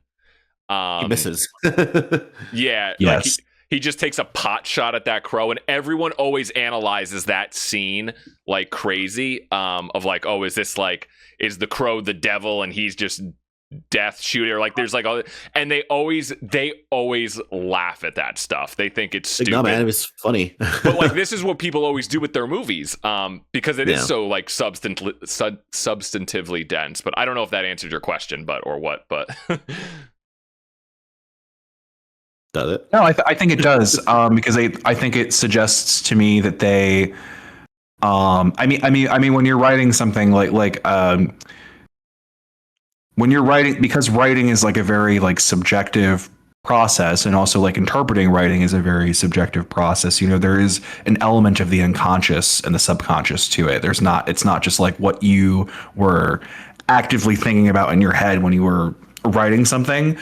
So what your answer suggests to me is that, you know, beyond like that subconscious level of interpretation that we can look into their works, and especially when we compare like past works that they've done, that they just weren't, the ambiguities that are there are because it's structural to the story, and they probably were not in a conscious level deeply thinking about it. They were just like, let's get this on page. Right? Like literally there's stories of like how we wrote it is one of us typed and the other one held the book open, you know, yeah. like that's like how we wrote it. You know, let's get this on page and then let's make a movie, and we're going to make a good movie. And that's just kind of like what their thought process was. But that doesn't mean that we can't tease out deeper meaning all the same. Like when I was looking around in this movie, like I actually saw a lot of interesting comparisons with Fargo.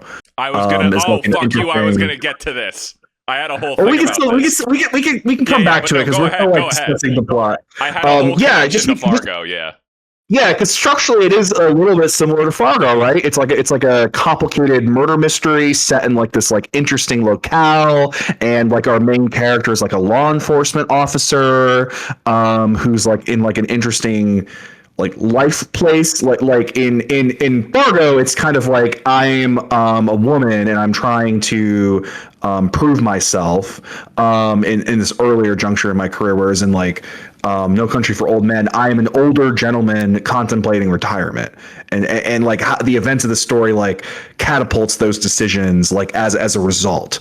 So it's you know, Fargo of course is in the upper Midwest, whereas like this is in the Southwest, and like the Western United States more broadly, and so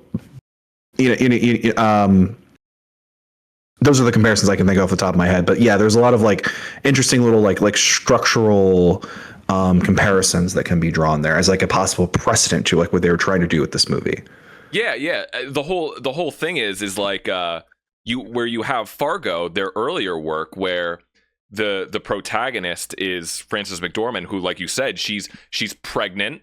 You know, she is kind of in a way not only just trying to prove it, but she is like the personification of a good person. You know, she's the ultimate good, like Midwestern. Yes. And she is successful at the end, and you know, and her life is just going to be starting as a mother. And, you know, same ending as of the movie. It's just two couples sitting down having breakfast in a house. And then by the time you get to Old Country, like you said, you get Tommy Lee Jones, who's at like the end of his life, the end of his career, and he's just like totally destroyed by the world that he has lived in. But yeah, so it's kind of it goes to the whole thesis of, you know, the Coen brothers, are they nihilists? Do they just think that everything is, the universe is random and nothing matters and everything is just silly and ridiculous? Do they just love beating up their idiot characters? I would push back on a lot of that, but sorry, Gene, I don't know if you have anything on this. I feel like we've been ranting. No, I mean, we haven't seen Fargo, so we just spoiled Fargo for you. It's cool. Oh, sorry. no, I honestly I zoned out, so it's actually fine. I just caught the tail end of that. Of they love beating up on their characters, which I mean, I don't know, maybe, but like, it's like this is an adaptation, so like, you know, That's true. Yeah, I know. That, you know, it's so, more. It's like, more. Yeah. For adaptations, it's a little different because it's like, you know, it's not their characters, but like, okay, you can so do whatever you want in an adaptation. Right? No, like, I know, but this one was very faithful. So I was talking to my friend about it. Like, I feel like any other director or like the safe choice, right? Okay, like 3:10 to Yuma, like the original version, like the guy dies, right? He like doesn't like in the remake with Christian Bale, like he survives at the end. Like the dad character, he dies in the original one, doesn't he? Like it's like a true western. Never seen the original. Yeah. I remember I looked it up. But like in the remake, he survives. Dan, he like accomplishes his goal of like getting what's his face to like the train to jail, and he like lives. He doesn't live in the original, Dan. Oh wow, I didn't know. And that. I found that very interesting. It's Christian Bale in the remake, right? Yes. Yeah. And so I was thinking about that when I watched this, because I'm like, you know, like a lesser director, or not even like, maybe like a more like feel good, you know, appease the audience director would have had like Lewin's character be like the hero who beats the bad guy and like, you know, gets to run off with his wife with the money. It's never happened. In fact, this movie, the protagonist dies. You don't even see it. Like, you just see him at the pool, cut to, you know, Tommy Lee Jones driving, bunch of Mexicans fleeing the scene, and then you just see him like very briefly dead in the pool, I think, and then you didn't see his, and then like you see him at the morgue, and that's it. Like, this movie is like, no, this isn't that kind of movie, and like that really stuck with me, because I'm like, you know, again, like I feel like any other director would have been like, maybe let's change that. It's an adaptation, right? Like, you can do anything. Like you said, you can do anything you want. And maybe another movie would have like adapted to a certain point, and then been like, all right, let's change the ending. Not the Coen brothers, and I feel like that's why they're the perfect choice for this adaptation. You know, like because they're not afraid to do that. They're like, no, like it works with their sensibilities, so they're not afraid to be like, oh yeah, like we're gonna fucking do this. Because I mean, you're following the protagonist for this whole movie, and then it's like, oh yeah, he dies. You don't watch him die, and I asked my buddy, like, do you see him die in the book? And he's like, yeah, in the book they show the firefight with the Mexicans. The movie doesn't even fucking show you, and I think that's such a bold choice, and it works so well. It's so like unceremonious, because like not only does our protagonist die, it's not like he goes out like valiantly fighting off the evil, you know, drug cartel. No, you don't even fucking see it. And they get away. You see that like a lot of them run away, like they escape. You know, I mean, some of them they show something. So it's like, that's such a crazy choice to me to do in a movie, right? Because it's like, oh my god, like he doesn't, like, that's it. Yeah, and a part of me was thinking, because he says to Shigeru, whatever, he's like, oh, like I have a whole like thing planned for you. Then he hangs up the phone, and I'm like, did he fake his death? Like, a part of me was like, are we gonna see him again? No, like it subverts your expectation. I was gonna ask, what was your guys' reaction to when that happened? At first, I really thought like, no way, he's dead. He faked it, and then I'm like, as it goes on, I'm like, oh no, like he's dead. Oh shit, he died. Okay, I guess that's it. And then like I think back to like the end of Burn After Reading, where it's like, so what was the whole point of it? You know, Yeah. like that was it, and it's like, yeah, I guess so, right? Like, so I accidentally spoiled myself that he died, so I was not surprised. I was just like, "Oh, that's how they did it." So sometimes, like, I get concerned if that. So like if something is like maybe a little unclear to me when I'm watching it, I try to like follow along with like a plot summary nearby, and sometimes I accidentally read a little far ahead, and I'm like one or two sentences a little too far ahead, and I'm like, oh fuck. And so I accidentally spoiled myself that he died. But to me, because I knew it was coming, like it wasn't surprising. But I was also like, "Oh, that must mean that if he's dead, that there's still going to be some big confrontation between Tommy Lee Jones and Javier Bardem." That didn't happen. It almost happened, came very close, but it didn't happen at all. And to me, kind of like piggybacking off of what you were saying, Gene.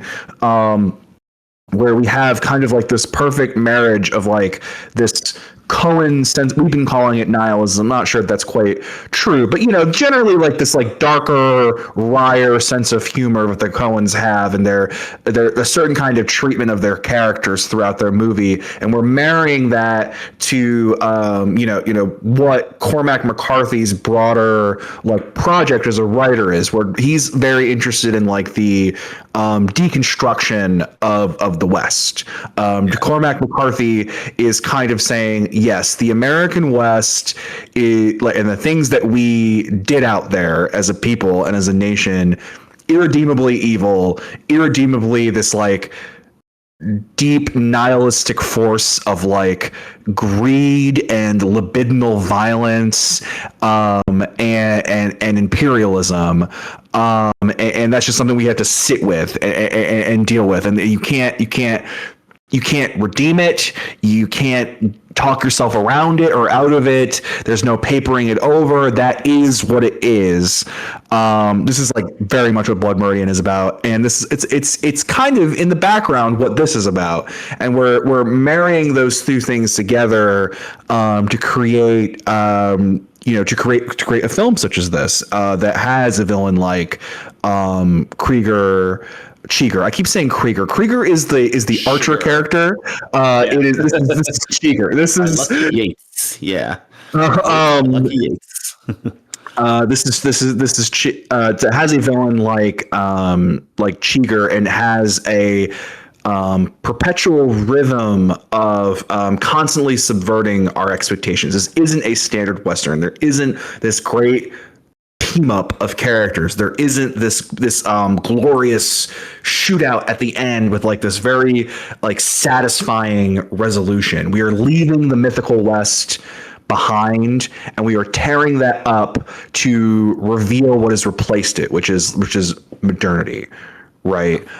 So that's kind of what we're getting at here with that, and then that's just one example of like subverting our expectations by like, the hero is dead now, Yeah.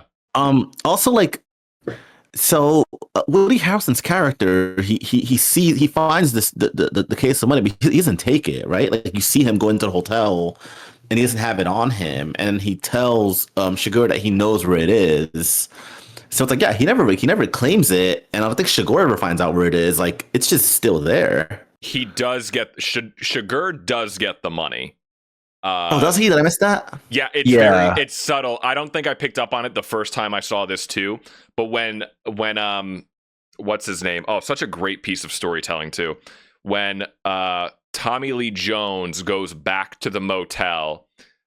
He sits in the motel, and you think that it's a fake out. You think that Javier Bardem is in the hotel room, where he killed Josh, where they killed Josh Brolin. But it shows that the vent is opened in the motel room, and it's a dime is on the floor, and that's what Bardem used earlier in the film to open. Yeah, I saw that. So that is the implication that Shigeru has the money.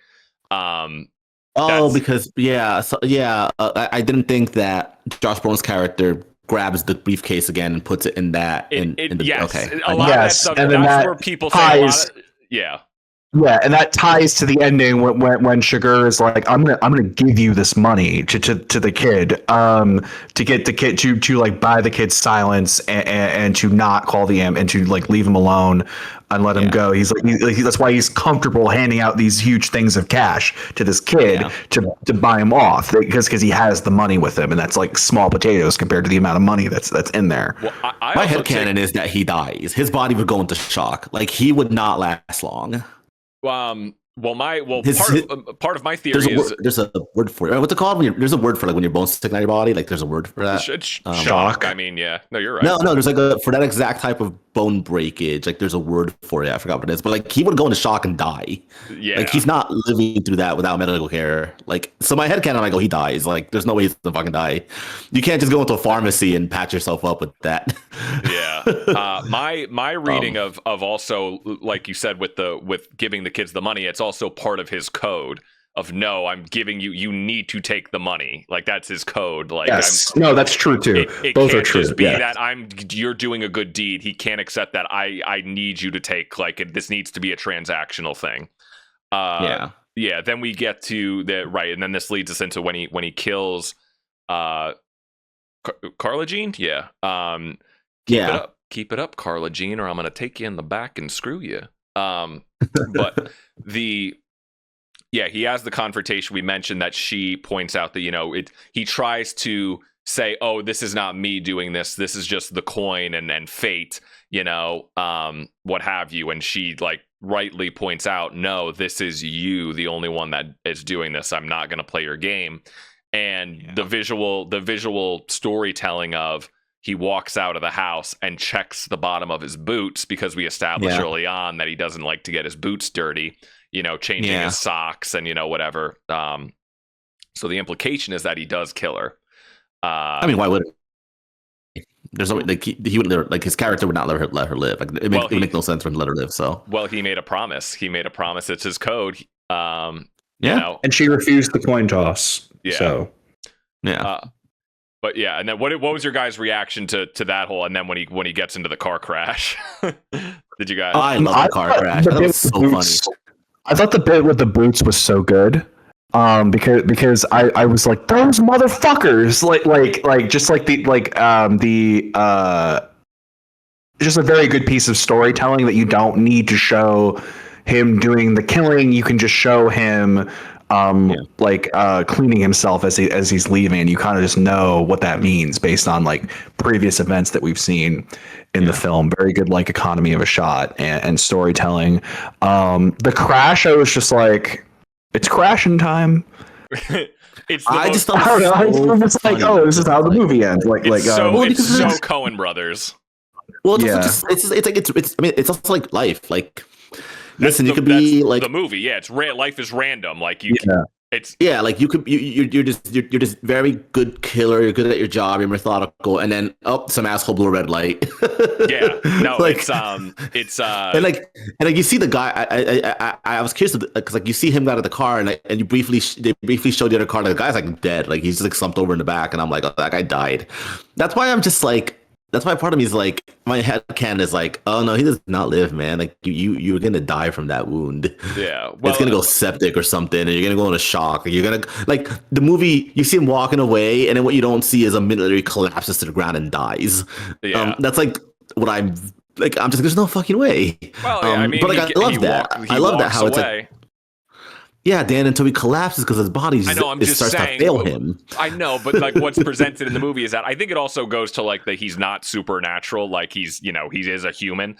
But they do show that. Yeah, and like life just happens. Like I do love how like and I think that works to me. I love the idea that like he dies from such an inconsequential random bullshit, just some random dude fucking T-bones him because he ran a red light, and that's how this character dies. Like it's just kind of like, yeah, man, like that's life, This is the one thing I did pick up on this rewatch that I haven't noticed before. This idea that with the Coens, life is, with a lot of their movies, life is random, it's meaningless. It's not a movie. We're not in like a John Wayne Western where the white hats are going to get the black hats. Like, but There is something I picked up on in this movie where, specifically with, this is just my headcanon, my new thesis that I came up with. The whole thesis of Tommy Lee Jones in the movie is that like this is a world that he can no longer represent or can no longer understand. You know, it's just he has that scene where he's talking to the other sheriff, like, you know, they're walking around. It's very boomer, like they're walking around with piercings in their noses and blue hair, and you know, and then Tommy Lee Jones just says, you know, the minute they just stop saying sir and ma'am is like just way too far for me, you know. Yeah. And then that's it. I always watch that scene and laugh. I'm like, God, could you imagine Tommy Lee Jones's character in today? But they keep calling it. Remember what they took from us. They keep calling it Morgan, and I just can't comprehend that. As soon as they started adding Max to the end of everything, that was it for me. Bridge too far. And then Will Smith just went up on stage, and I thought it's all over. There's no more decorum. No, but he says that, and I never picked up on this before. In an earlier scene, so keep that in mind. He says that. There's an earlier scene where Josh Brolin is crossing the border, and he gives the guy money for his shirt, you know, and the beer. And those like teenagers in that scene are so like dismissive of him, and they just go, they don't even ask, hey man, are you okay? They just go, whoa, like, did you get in a car crash? Like and the guy even hesitates to give him his beer, you know, like they're so not even concerned for this random dude's like safety, or like he's clearly like it like needs medical attention, but they give him the shirt, you know, just because he gives them a lot of money. The kids that there's that deliberately, there is another scene at the end of the movie where Sugar offers money to those young boys to give him their shirt. Same scenario. And the kid just says, is so much nicer. And he says, mister, I'll just give you my shirt. And he calls him sir in that scene. And I kind of have like this new headcanon in my head after noticing that and thinking, well, maybe this is like the Coens saying, well, there is hope for the world. There is hope for the future. In Tommy Lee Jones's worldview, like these young boys were being very like, you know, civil to Anton Chigurh in that moment. Does that make sense? Yeah, and I get it. Yeah. I never picked up on that before, but I mean, probably. It's specifically because they called him sir. But also, isn't that like, again, like, isn't that how the book like also ends? I don't know, but I just saying, like, I feel like there is like there's hope in that. Like, I don't know. That's my read from this rewatch. Yeah. If there is hope, I would say the film is saying that it's like fleeting, can't be counted on, and even if it comes, it might wind up getting like undone or thwarted, right? Because there's like, oh yeah, they had deep money problems, and then he went and found that case of money that might solve their problems, but actually it unleashed a torrent of hellfire upon them that ruined their lives, literally killed them all. So it's like, yeah, is there hope? You know, like, oh yeah, the kids were civil with him and were willing to give him his shirt, and they did give him the shirt. But as G has been pointing out, his actual like fate leaving that interaction is ambiguous, and he could well die. So it's like, is there hope? It's like, yeah, hope exists, but should it be counted on or relied upon? Well, it's also ironic that the kids that show empathy is to the bad guy. Yes. You know. Yes. But Remington just you said that Brolin's character, and like, were they like, so I was talking to my buddy about it earlier. He read it, he took it as like he read it as like they didn't even need the money, like they seem to like not be struggling, not like rich, but like they seem to be doing fine, where they don't need the money necessarily. But then which adds to the tragedy of it all, where like him trying to keep the money is what leads to all this anyway, when he probably didn't really need it in the first place. Which, I mean, I need $2 million. So like, I'm pretty sure we all could use $2 million. So I thought it was kind of funny that you see it as like, oh no, they were struggling. I didn't have any indication to see that they were or not. Maybe I was overstating it, but I do think the implication of like what her mother is saying is that like it's not been going well for them, that he's done something similar like this before where he tries something and it doesn't work out and they wind up in a worser state. But it might not be as compounded as, oh, we have a huge debt, that we have to pay off. No, that might be overstating it, but like, I don't think it's like it's like okay, but it's not going well for them. Is what I was getting from it. But maybe it is the other way. Like I can see it working the other way, like you were saying, that it's like, this is like what happens to people where like they're confronted with this ultimate temptation and it leads them down a path of destruction. Maybe that's what's actually happening. I actually have heard this super interesting reading that Remington will love this interpretation, but this is not something that I came up with, but I have heard someone break down the idea that we hear in the movie that Josh Brolin's character, Lewin Moss, was a Vietnam vet, and he was in Nam. And I guess in the book, one of the things that they also leave out that Tommy Lee Jones is also was a veteran. Yes, but he was in World War II supposedly. So it's interesting the read of, because yes, technically, like Josh Brolin, they're not like destitute. It's not like Fargo where, William H. Macy is just really in the hole and really needs the money. Like this read of like Josh Brolin, he gets the money, he finds it. It's not like this thing of, oh, I deserve this. It's kind of this idea of, I fought in Vietnam and it's this war that was totally pointless. I was like, why was I here? Why were any of us here? I've been fucked over by the entire world, by the country. Like, I found this bag of money. Let me just fucking try it. As to where Tommy Lee Jones, someone arguably like World War II fighting the Nazis, like a much more noble cause, where he's coming at it from like, I just don't understand this world anymore. You know what I mean? Does that make sense? Yes. And to that sense, I would say it's a better movie to leave that backstory out for Josh Brolin's character, because then it's just Rambo, right? It's just like, this is now an aggrieved Vietnam War veteran movie. Right. And we those by that point in time, 2007, that is a pat formula, like that's been done before. And it's more interesting to have these be characters that we don't know that much about, and you kind of have to like pull meaning from in what little dialogue and what physical choices that the actors are making as the movie goes along. Yeah. No, cool. Yeah, so much too. But at the end of the day, look, I feel like this is what I love about the Coen Brothers movies, is a lot of the times they are so simple and so straightforward. But there's a lot of like depth you can go into it. Like, I love this movie so much because it is just guy finds a bag of money and it's a cat and mouse chase. Like, it's just what I love about movies so much. But yeah, all the reasons why this is like my easy, close number 2 movie of all time. Like it's this and Pulp Fiction for me.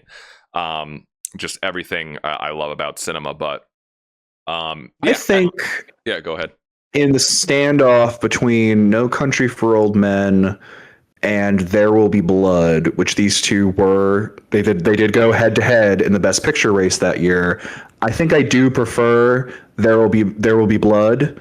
I think that's the more all-encompassing, wow-inducing movie with the more memorable performance from Daniel Day-Lewis, that I also think has even more to say about American capitalism and the American West.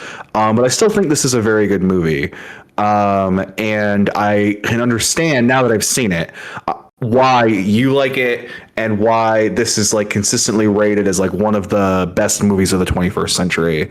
I think it did make the top 10 in that one New York Times poll that everyone's been pulling from this past year. So no, yeah, I can see why this is like considered like top tier Coens for sure. Yeah, no, for sure. Yeah, so that's pretty much. I mean, and then we just obviously the ending, the Tommy Lee Jones ending of, you know, explaining that he just has this dream of seeing his father, and you know, I feel like there's weird. You can get into a lot of different interpretations of what that last dream meant, or what both of those dreams meant. But just such a soulful performance from him in that last, and you just see it in his eyes. Oh like, yeah, no, that seems so good. the sadness, and then just it's just so iconic.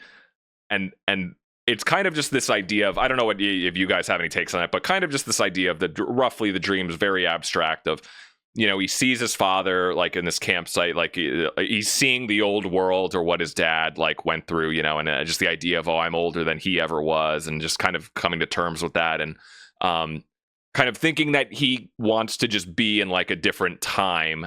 And then I woke up and I know that I'm not in that time. And then that ending line of, and then I woke up, directed by Joel and Ethan Coen. I mean, great. Yeah. Like, what was your guys' reaction, or any interpretations you have on that ending? To me, that his like explanation of the dreams, it's kind of meant to be, it's like this, like, it's not as deep as this because we're being told about the dreams rather than experiencing them, but it's kind of like this Lynchian logic of like dreams sort of becoming motivators for characters. And so to this end, the use of these dreams is to understand the like emotional the emotional logic that he is feeling that is leading him to want to withdraw and retire, because the dreams are kind of like saying, oh yeah, kind of like my old man did, and I'm already a little better than he is, but I can still retreat from this thing that I find dangerous and can still find comfort in that retreat because I won't be that far removed from my old man. And I can use that time that I'm buying for myself by getting the hell out of Dodge to like focus on the things that I like and care about as this world is changing around me, arguably for the worse in his view. So that's kind of like what that meant to me. And I agree, Dan, that final line is really good. Man, Tommy Lee Jones is really fucking good in this movie. Dude, I really love it. I kind of wish that he won. No, I don't, because it was Daniel Day-Lewis that beat him. That's like an all-timer performance for him. But like, yeah, like really good stuff. Yeah, and you know, and this is a guy that is, you know, an old blue collar guy this is probably like him trying to express his emotions to his wife, like is probably this person that like he is closest with and seemingly a happy marriage. Like, it seems like you could see it's so painful to him to even try to like express like what he doesn't know how to express himself, like just to try to be in touch with his own emotions. Yeah, just what do we make of, piggybacking off, what do we make of that scene where he goes to visit that like invalid relative of his with all the cats? I don't know if I don't even know if there's a definitive answer to this. I don't know if we're meant to believe that it's either like his brother or his father. I thought it was his dad, but the implication is that his dad is dead, so I guess it's maybe like his uncle or something. Oh, you're right. They're definitely like related. But I know what you're saying, because when I was watching, I was like, oh, this feels very like I'm visiting my elderly father coded, but it's like it can't be because his dad is supposed to be dead. So it has to be like an uncle maybe, or maybe it's like the grandpa is still alive somehow. Like I don't, because like, you know, he talks about a grandfather also being a lawman in the opening monologue. So maybe the dad died young, because he already says, oh, I lived to be older than my dad. So maybe grandpa's still alive under this timeline. He's just very old. I don't know, but definitely a male relative. Let's put it that way.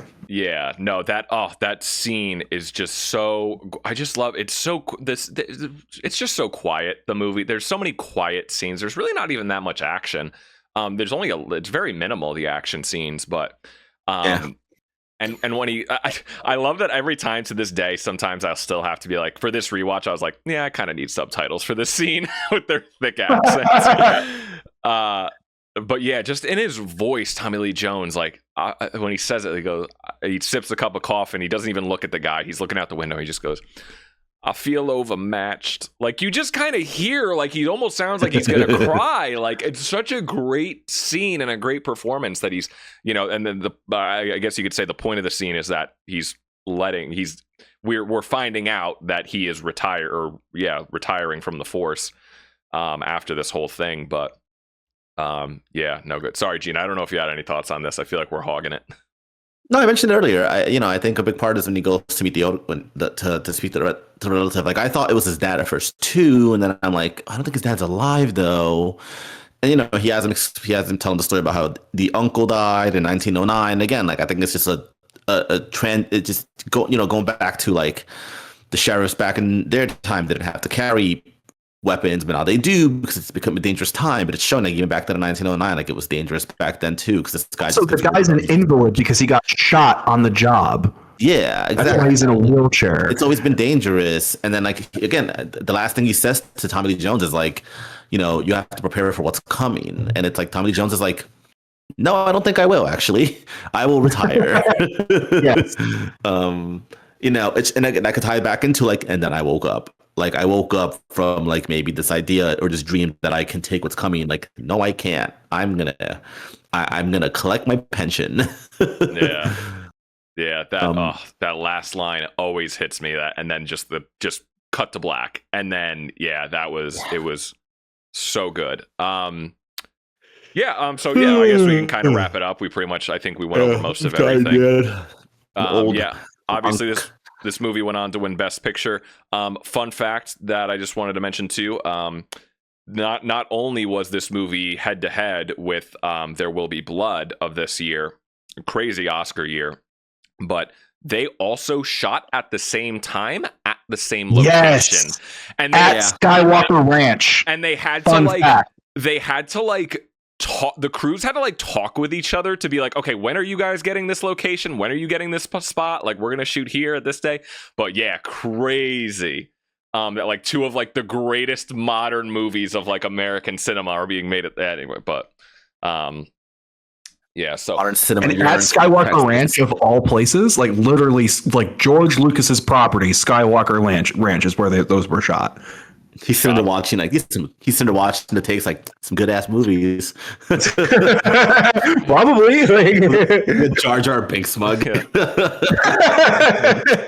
I think it'd be good if we had a Senate. If we had a He's like, town. can I like let me shoot a shot for the hell of it, just get me back in the old director's chair real quick. Yeah. But yeah, anyway, no, so I think I've went through all the reasons why. It's obviously just close to my favorite movie of all time, right next to Pulp Fiction. Just everything I love. Just Good I pick, said Daniel. before, bag of money, and guys chasing after each other, and all the subtext that you can dive into if you want. Dan to. loves a Western. What can I say? Dan loves a Western of a bag full of money.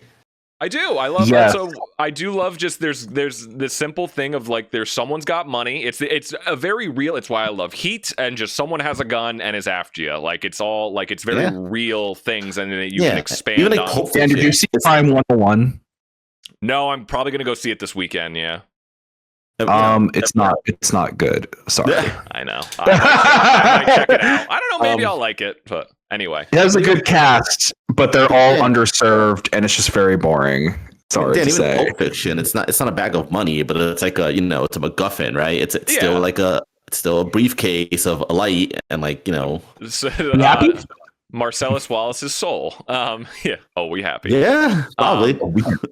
But yeah. Anyway, because the bandages in the back of the neck, that's where the that's the theories whole come from. theory, Yeah. Yeah. and there's hillbilly rape, but just sorry. Have you shown Remington your katana, Dan? Yeah, I sent the picture. Oh yeah, that you definitely bought for my birthday and no other reason. Exactly. Happy birthday. Anyway, but yeah, sorry, we've went on for a while. Your guys' closing thoughts? Anything? But Before we get to closing thoughts, I have now seen all 5 of those Best Picture movies from that year, in 2007. So just a quick ranking. There Will Be Blood, number 1. No Country for Old Men, number 2. Michael Clayton, number 3. Juno is number 4, which is not to say that I dislike Juno. It's just you're going up against It's them. crazy. Yeah. Very odd Yeah. one out. Wow. The Yeah. fifth one is Atonement, and that is a distant fifth. I thought that movie was so mid and like not good at all. I didn't understand why it got. I understand a little bit why it got nominated, but like as someone who generally likes Joe Wright, the director, and someone who likes Keira Knightley and really loved the previous film those two did, that adaptation of Pride and Prejudice, which I thought was so amazing when I went to see that as a 20th anniversary re-release in theaters, to then see their next follow-up, a Best Picture nominated film, be like this ass. I was like, what were you people smoking back in 2000? Why'd you put this in? There's so many other choices. But yeah, that's how I would rank them. It was Bush. We weren't in the feel-good Obama era yet. All right. Just a very mid British period drama that's not as deep as it thinks it is my take on Atonement. What's the King's Speech? Yes, I have seen The King's Speech. Cool. Not since it came out, because my mother likes those kinds of movies, like large British ensemble comedy dramas. So like when that came out, it was like very upper. Crown and shit. I don't know. Yeah, well, no, she hasn't seen The Crown, but she would love it if she watched. And like Downton No, Abbey. she loves Downton Abbey. That's what I'm talking about. Like she loves Downton Abbey. And so when The King's Speech came out, she was like, "Oh, we have to go see this," because it was like very up her alley. This is probably like the last Best Picture winner that she ever cared about, like to this day. So I actually did see that at the time. And that was like the first thing I could ever remember being like, oh, this is who Colin Firth is. And just like associating that. You're saying Atonement versus The King's Speech? I would say. Oh no, I'm just curious how you felt about the King's Speech. Oh, I haven't seen The King's Speech in since then. I haven't seen it in like 16 years. Yeah. So in my mind's eye, I want to say The King's Speech is better, but I feel like that might both be kind of mid if I actually go and rewatch it. I don't know. I like a lot of the people in the cast in The King's Speech. That's all I'll say. Sure. Yeah. All right. Closing thoughts, right? So I think Dan gave his one of his favorite movies of all time. Yeah. You have to give yours because I have to go last so I can. You do. No, I really loved it. If you saw my letterboxd, I'm like, okay, yeah. I was engrossed. I was locked in the whole time. Made me want to watch Killers of the Flower Moon, oddly enough, because I do want to watch it anyway. So I loved the book. But yeah, I'm watching it and I'm like, oh yeah, this fucking rules. I messaged my friend who I mentioned before, and I said to him like, by the way, because like he like adores the Coen Brothers, and I'm like, hey, by the way, like I'm watching this for the first time ever so far. This is incredible. And he goes, bro, like, what's he go? He goes, I just gotta scroll back a little bit. He goes, bro, fucking savor it. God damn, I envy you.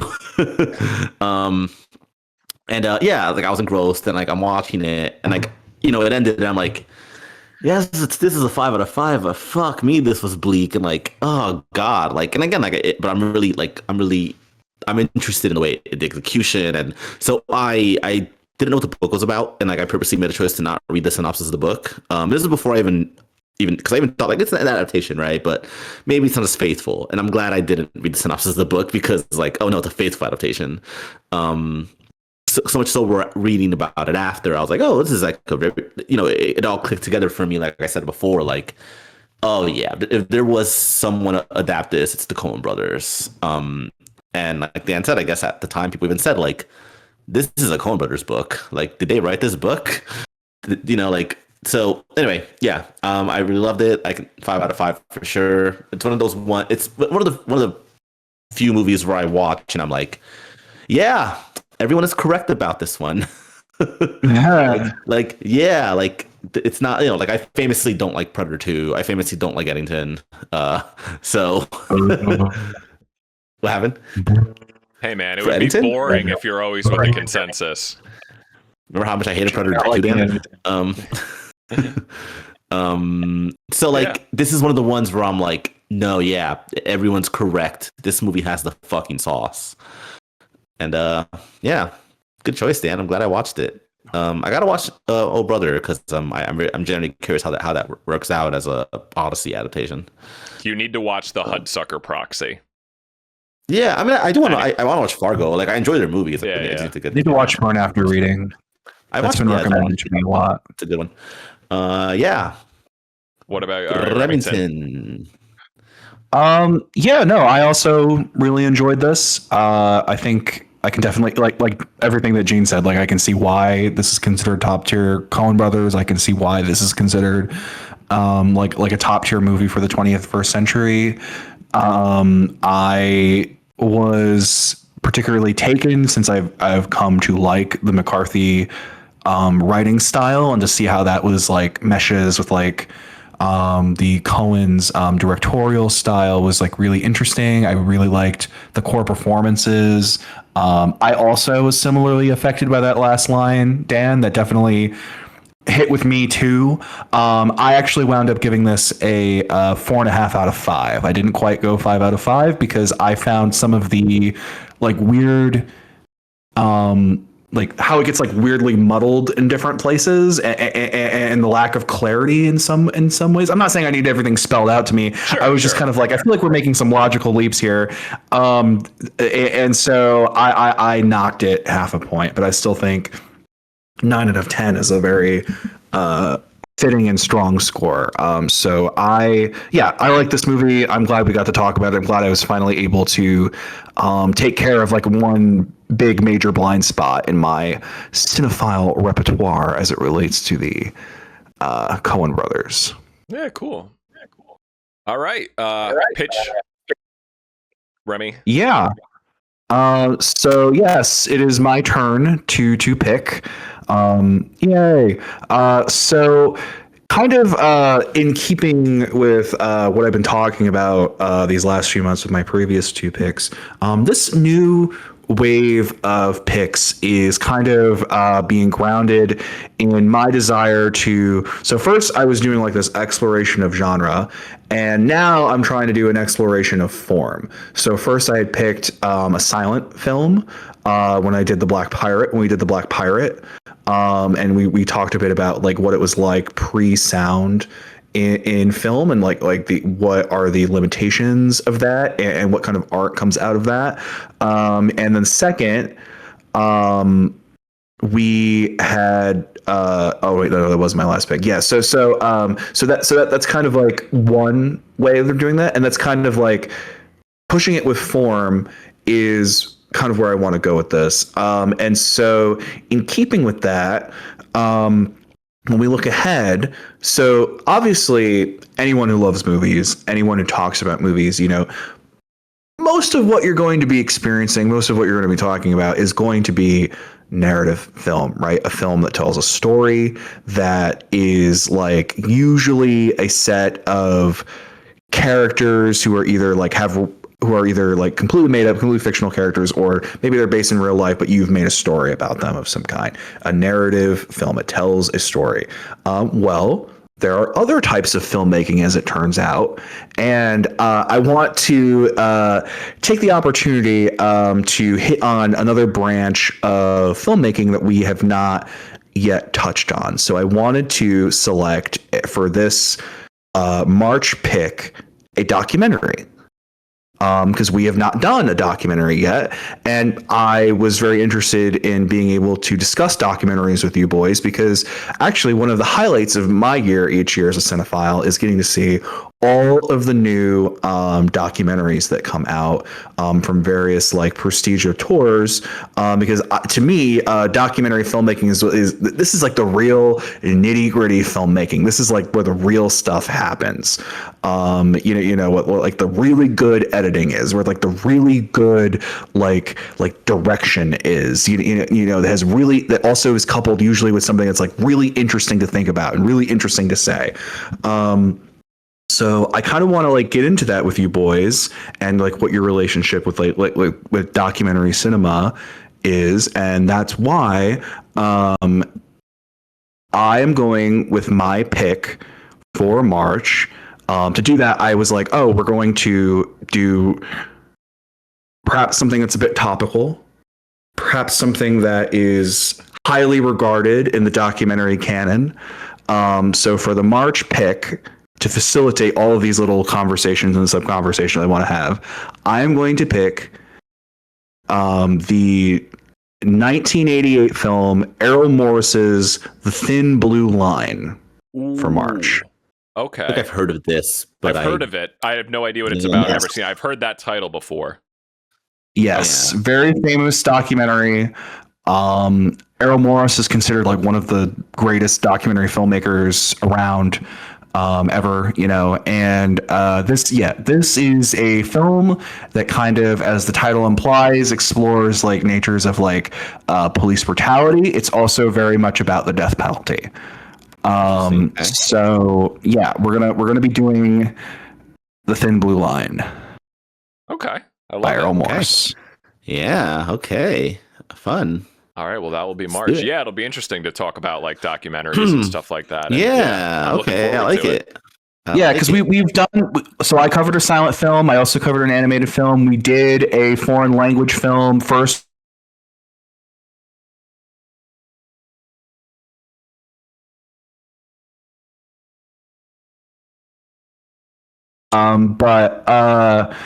So, you know, like to me, the next logical step was doing a documentary because we haven't done a documentary before.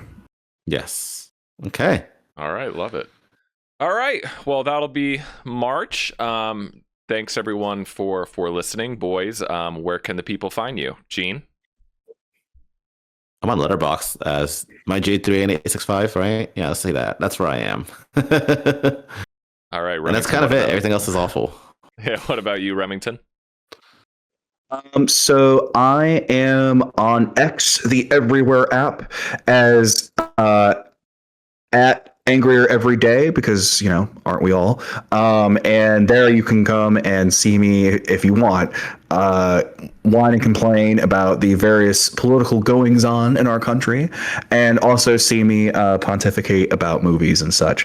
You can also find me as at rspore on Letterboxd, where you can see me write banger reviews like Avatar, Fire and Ash, more like Avatar, Mid and Trash, and more like that if you like content like that. So there you go.